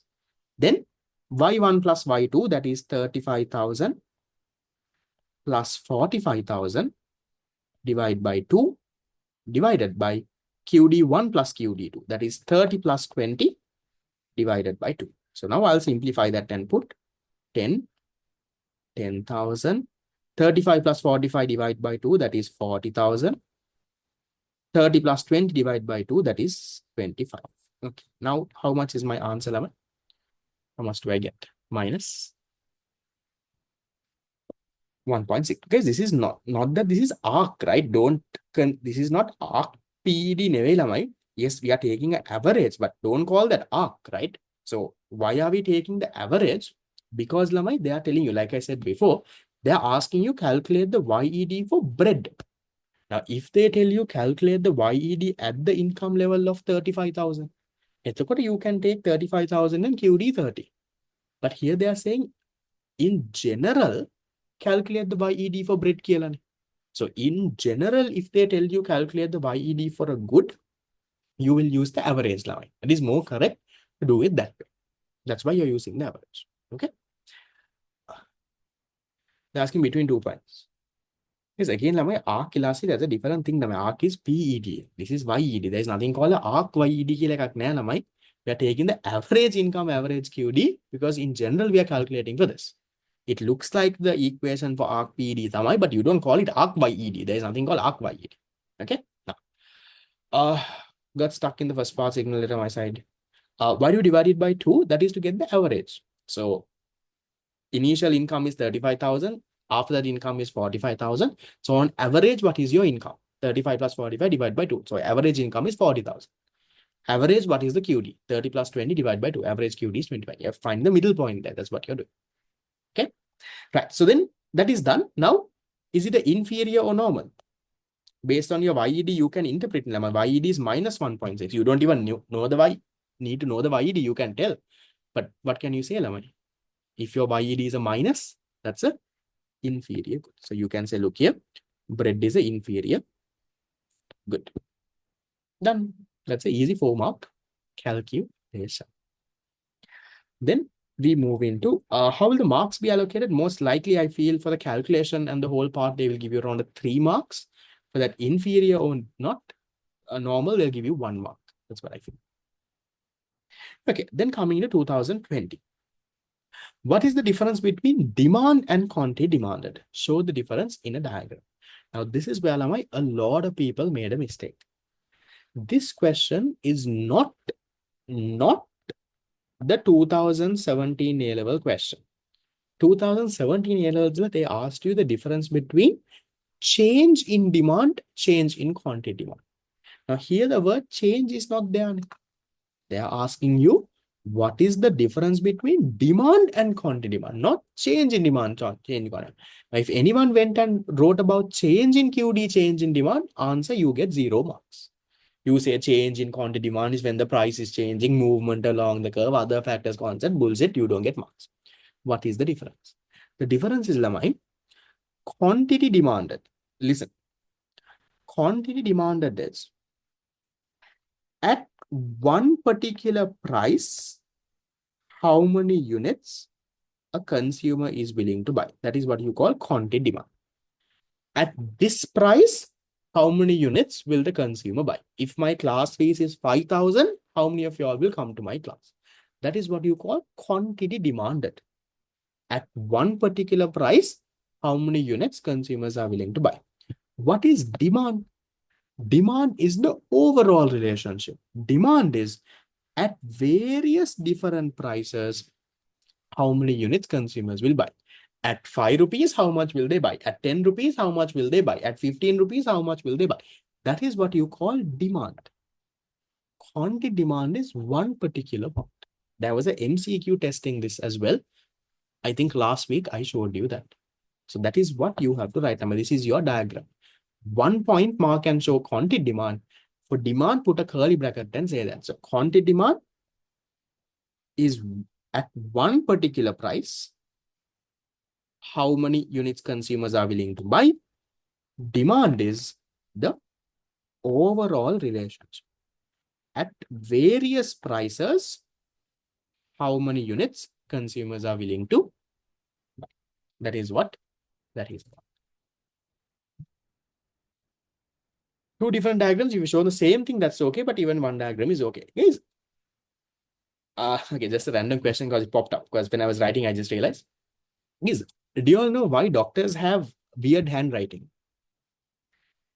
When you now, for example, now here also when I'm writing, I was writing something like that. Why do doctors have handwriting like that? That's a question that I also had when I was in small days. Why?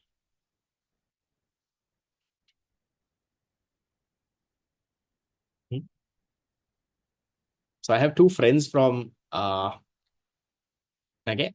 So I found out the reason, right? I found out the reason. So I have two friends Lamai from the from university. So from university, yes, I think I got the correct answer. So I got two. I have two friends from the university who are in the medical faculty. My close friends. So I asked them right now. They are going to be doctors now.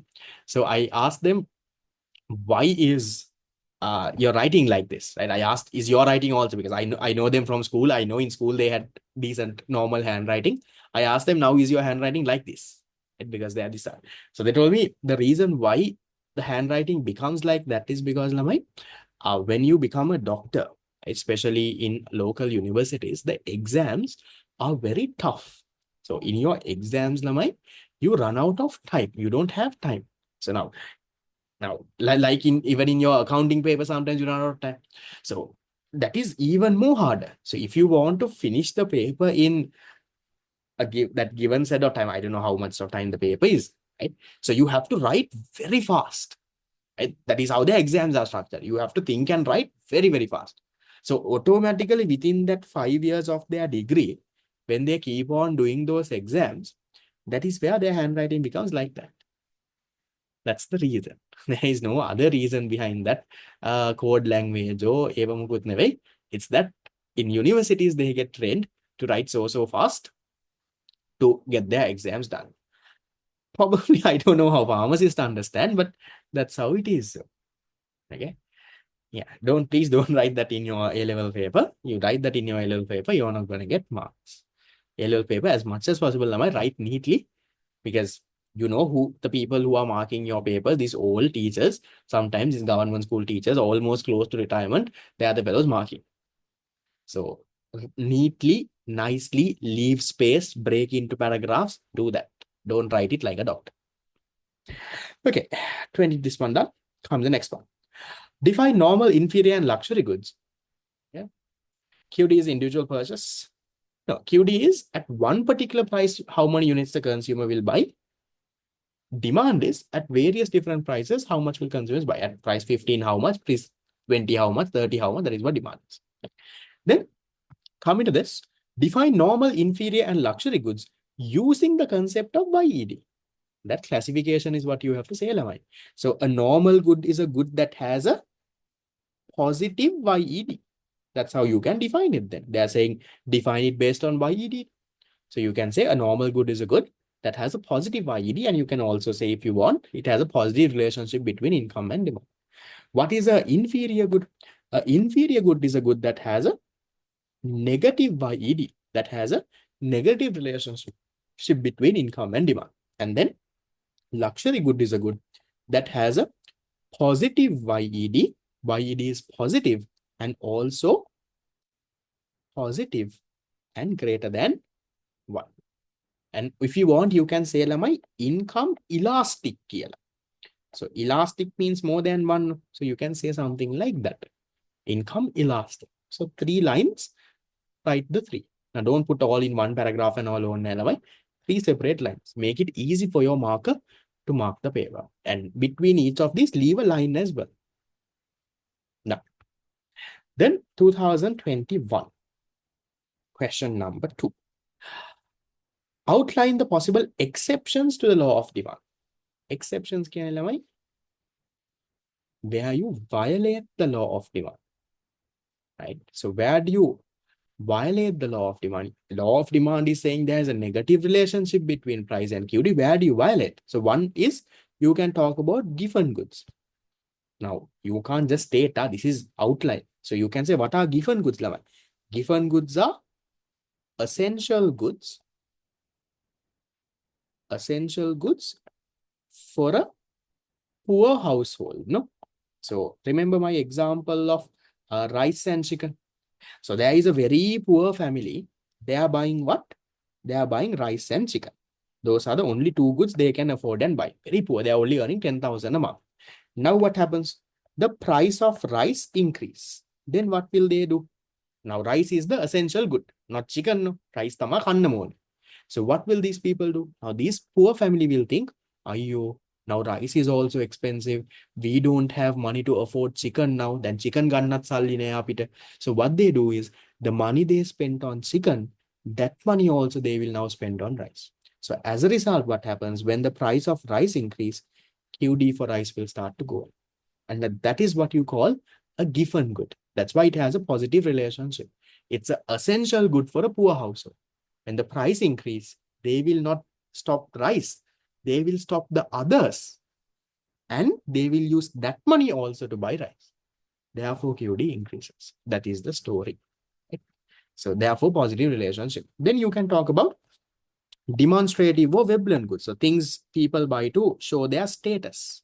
When the price increase, demand will increase. And again, you have the judging quality by price. You can write that as well. When people start to judge quality by price. Now, my past paper class is not quality. No. Class fees is free in the no quality. If I do this class charging 2,000 rupees a month, combo, mara quality.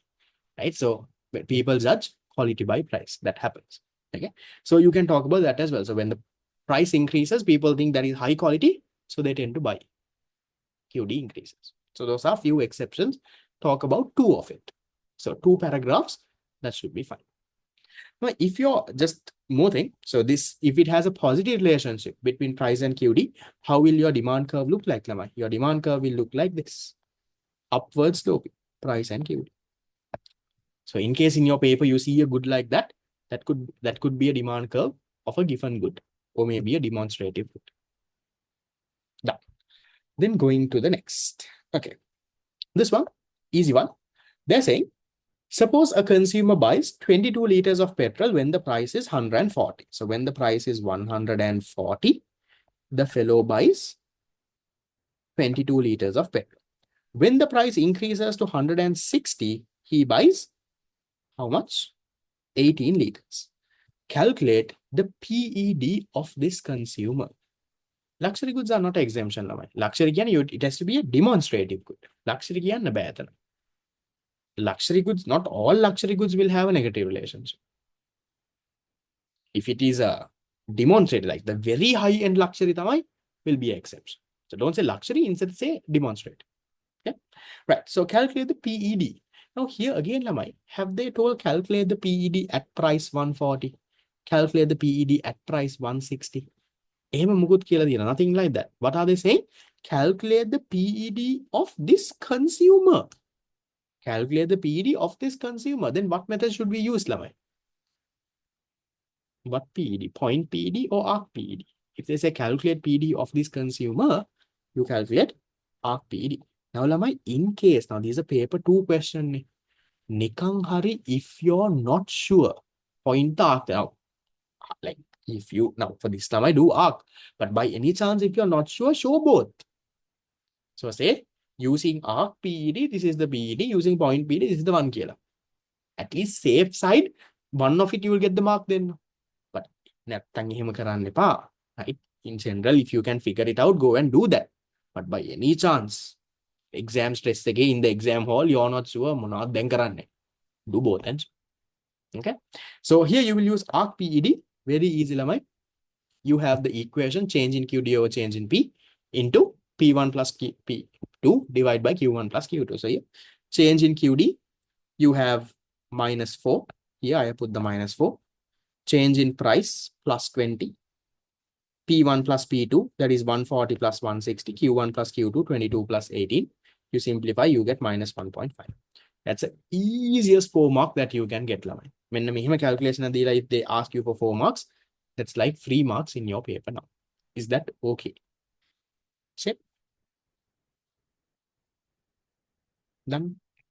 Then moving to the next. Okay, this one is saying, if the price of an inferior good falls, assuming all other things remaining constant, will the quantity demand increase or decrease? Explain using the substitution and income effect. Remember, this is where that video that I explained will be very, very important. No, you don't have to use why you are using arc. Okay. So this is where that video becomes very important. So what can you say, Lamai? So when the price of an inferior good, will the quantity demand? If the price of inferior good falls. Okay. So there is an inferior good. Okay. Now I'll explain what is there in that video. Now, my inferior good complies with the law of demand. So if price falls, QD will increase, right? That we know. Now let's explain that. Okay. So here we can say, when the price of an inferior good falls, based on the substitution effect, what will happen? Based on the substitution effect, when the price falls, Lamai, the goods relative price will fall. The good becomes relatively cheaper. As a result, what happens? The quantity demanded will increase. So based on the substitution effect, you can say, now you have to put this in a paragraph. You need to say, when the price of an inferior good decreases, based on the substitution effect, the relative price of the good will decrease. As a result of this, the quantity demanded would increase. And that is one small paragraph. Now say, on the other hand, based on the income effect, now what happens? When the price of the good decreases, consumers' real income, or in other words, purchasing power increase. Now, my inferior good, what happens? When your income increase, what will happen to demand? Income, real income, own income. When it increases, what happens to demand? Inferior good. Demand will decrease. And you have to say that. You have to say, look here, based on the income effect, what happens? When the price of the good decreases, real income increases and QD will decrease. Now, substitution effect is saying QD will increase. Income effect is saying QD will decrease. Then what happens overall? Price effect. When the price reduces, what happens overall? Will the QD increase or decrease? Substitution effect is saying it will increase. Income effect is saying it will decrease. Overall, what happens, Lamai? Overall, your QD will increase. Why? The substitution effect is more powerful than the income effect. Maybe, for example, now, these numbers and all, Lama, you all will learn when you do econ at microecon level at universities. Okay, you will draw diagrams and all of that is there. Why is this powerful and all of it, you will study that. So here, if I'm just give you numbers, let's say because the price fell, based on the substitution effect, QD is increasing by 100. Based on the income effect, QD is falling by 70. So overall, what happens? QD is increasing by 30. The negative substitution effect, there is a negative one, negative substitution effect is more powerful than the negative income effect. The increase that comes from the substitution effect is more powerful than the decrease that comes from the income effect. That is why overall QD will still increase. That is the story you have to explain. So understand the logic, put the logic into words. So you have to write, Lamai. Now you need to understand that this same thing, they can turn it around. This same question they can ask you, okay, what if the price increase for an inferior good? What will happen? Explain. Same thing they can ask you, okay, what if it happens for a normal good? Instead of saying inferior, they can say, okay, if a normal good price increase, what will happen? Normal good price decrease, what will happen? Then they can ask you the same thing for a given good. If the price increase, what happens? Price decrease, what happens? So remember that video I explained. So in that, there are 6 different variations. Normal price increase, decrease, inferior price increase, decrease, given price increase, decrease. So in this, they have only asked inferior price decrease. That's the only thing they have asked.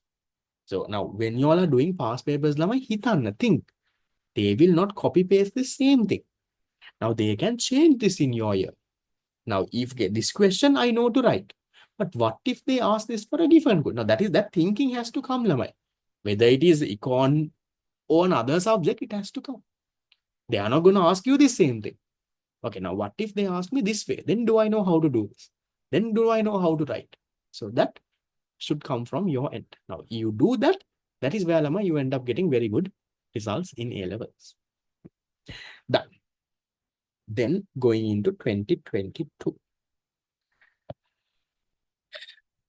2022 says, research studies indicate that the price elastic demand for cigarettes is about minus 0.75. Minus 0.75. If the pack of cigarettes currently cost 1,500, so currently the price of cigarettes is 1,500. How much is the QD? I don't know. And the government wants to reduce smoking by 30%. By how much should the price of cigarettes increase? Easy in level.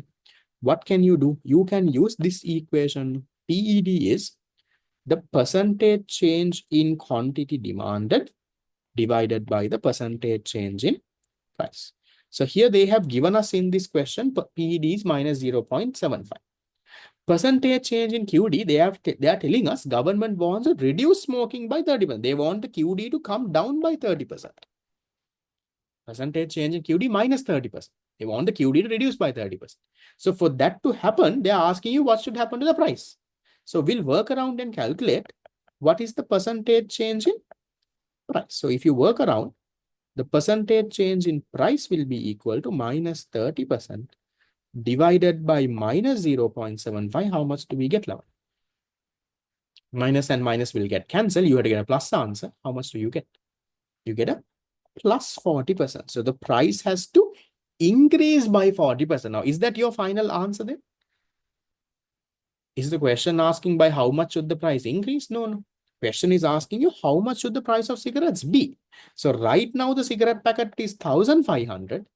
If it is going to increase by a 40%, then how much should the price be, Lavan? How much is 40% of 1,500? 10% is 150. So 40% is 600. That means it has to increase by 600. Then what is the new price? If the earlier cigarette pack is 1,500, now if it has to increase by 40%, that means increase by 600. Now your cigarette packet has to be 2,100.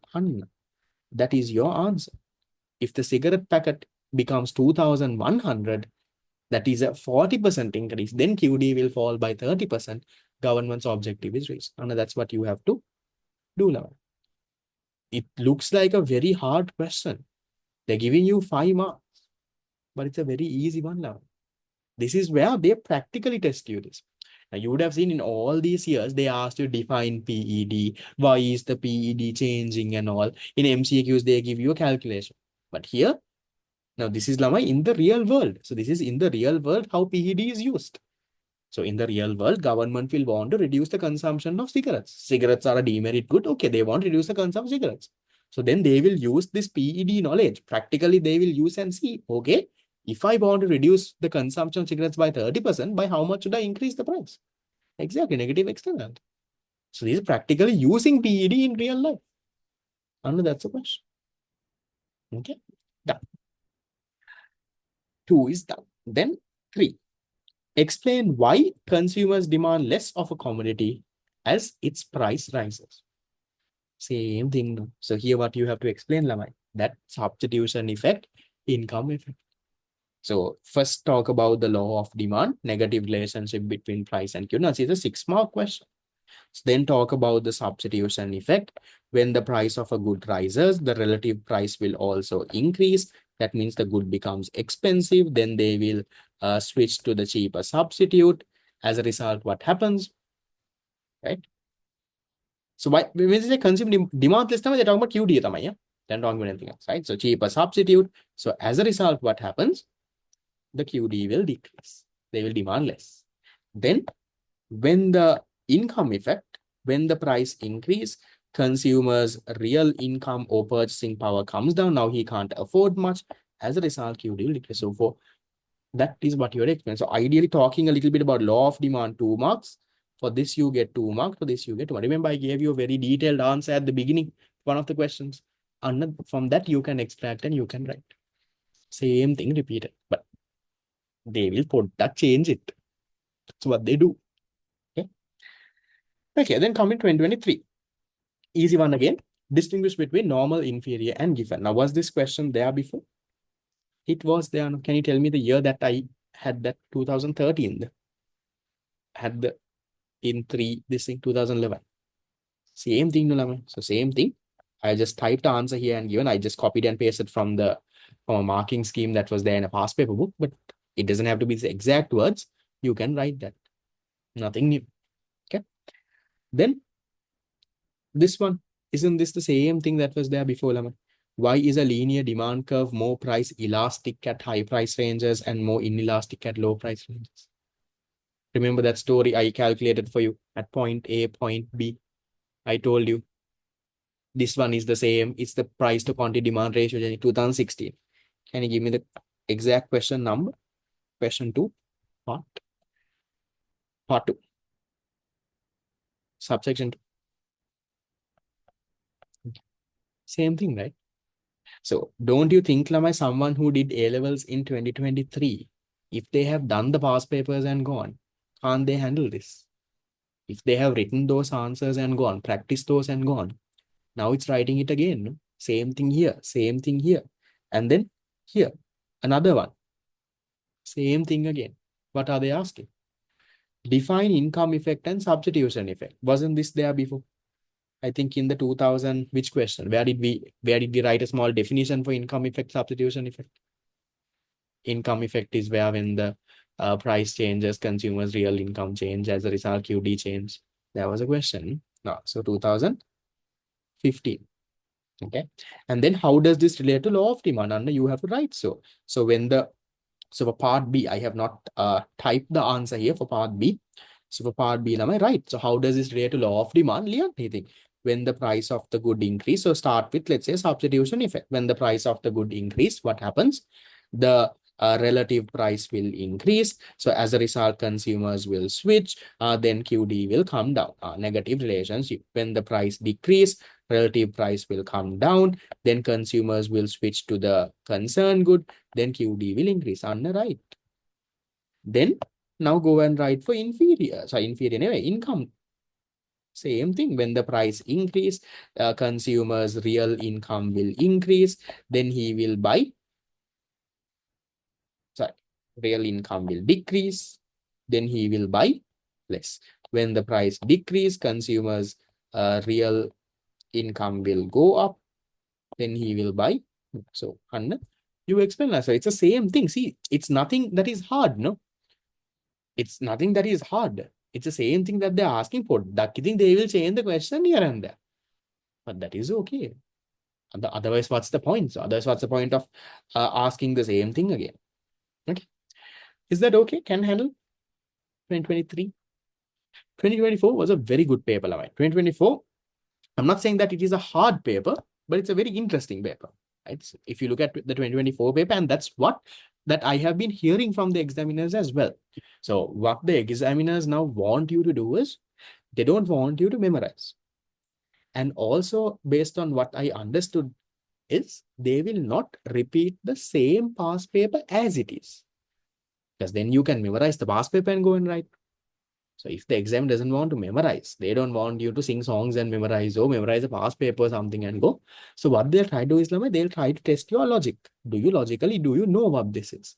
That's what they'll try to do. So 24 paper has been there. So for the very weak students who memorize karla they go, for them it was hard. And that is why now in the recent years, because they're testing logic and not memorizing, in the recent years, Econ has had a very good Z score. Yes, paper is hard. Practical. So when the paper is hard, the good students get it done, the very weak fellows පොඩ්ඩක් අමාරුයි for them.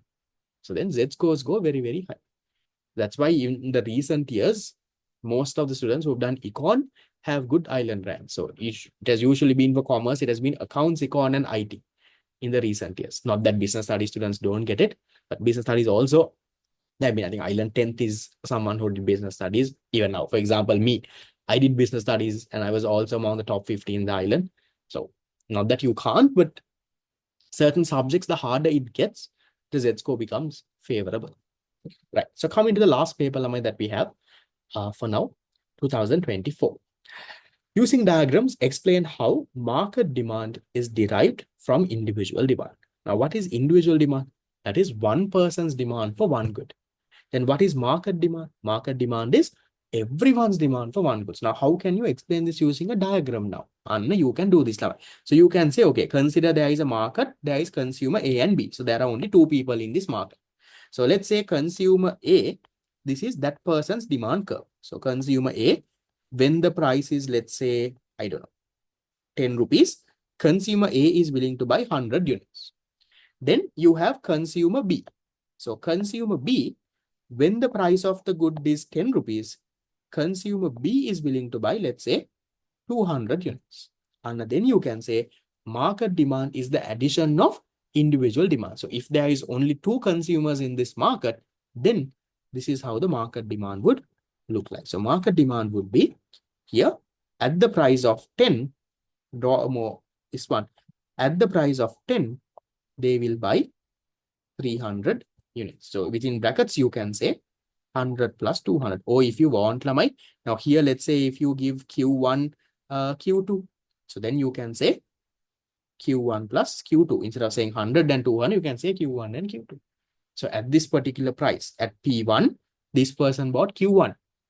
This person at P1, he bought Q2. So now market demand is at P1, it's Q1 plus Q2. You can either put letters like that, or you can, Lamai, put numbers and you can explain. As long as you explain, you can do that. Yeah. Market demand curve, isn't it an elastic demand curve?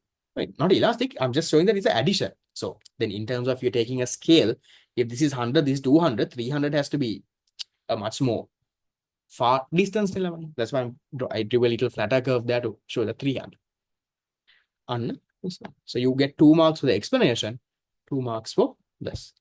Do you have a brother who teaches business? Not my brother, it's my cousin though. He was lecturing ACCA. He does ACCA and CMA classes mainly for the last 3-4 years. He's been doing that. Now he started teaching business studies as well. Okay, that's question 2. Okay, and then question 2, part 2. What is meant by PED? How does it affect total revenue? Taught you between. So what is meant by PED? Right. Same thing, Nilamai. What is PED? PED is the responsiveness of quantity demanded to a percentage change in price. So when the price changes, how does the QD change? Anna, you can write that. Now, how does it affect total revenue? We did a lot of MCQs there. So Anna, you can write. So if demand is elastic, how does it affect? If demand is elastic, if the price increase, QD will fall a lot. As a result, total revenue will fall. If the price decrease, QD will increase a lot. Elastic. Then total revenue will rise. Anna, put that into a 2-line sentence. Then, okay, if it is inelastic, how does it affect? So if it is inelastic, if the price falls, QD will increase a very little, total revenue will fall. If the price increases, QD will fall a very little, then total revenue will rise. If you want, you can go and talk about unitary elastic also. In unitary elastic, it's a but if you want, if price increase, QD will fall by the same proportion, total revenue unchanged. If price decrease, QD will increase by the same proportion, total revenue unchanged. So Anna, put that into a sentence. Arrows on the put that into a sentence. That is how it affects total. Simple. So that is not something you can memorize and write, no? Our logic for MCQs, we learn the logic. So Anna, put that into a sentence. That is all that you have. Do you think this is not manageable?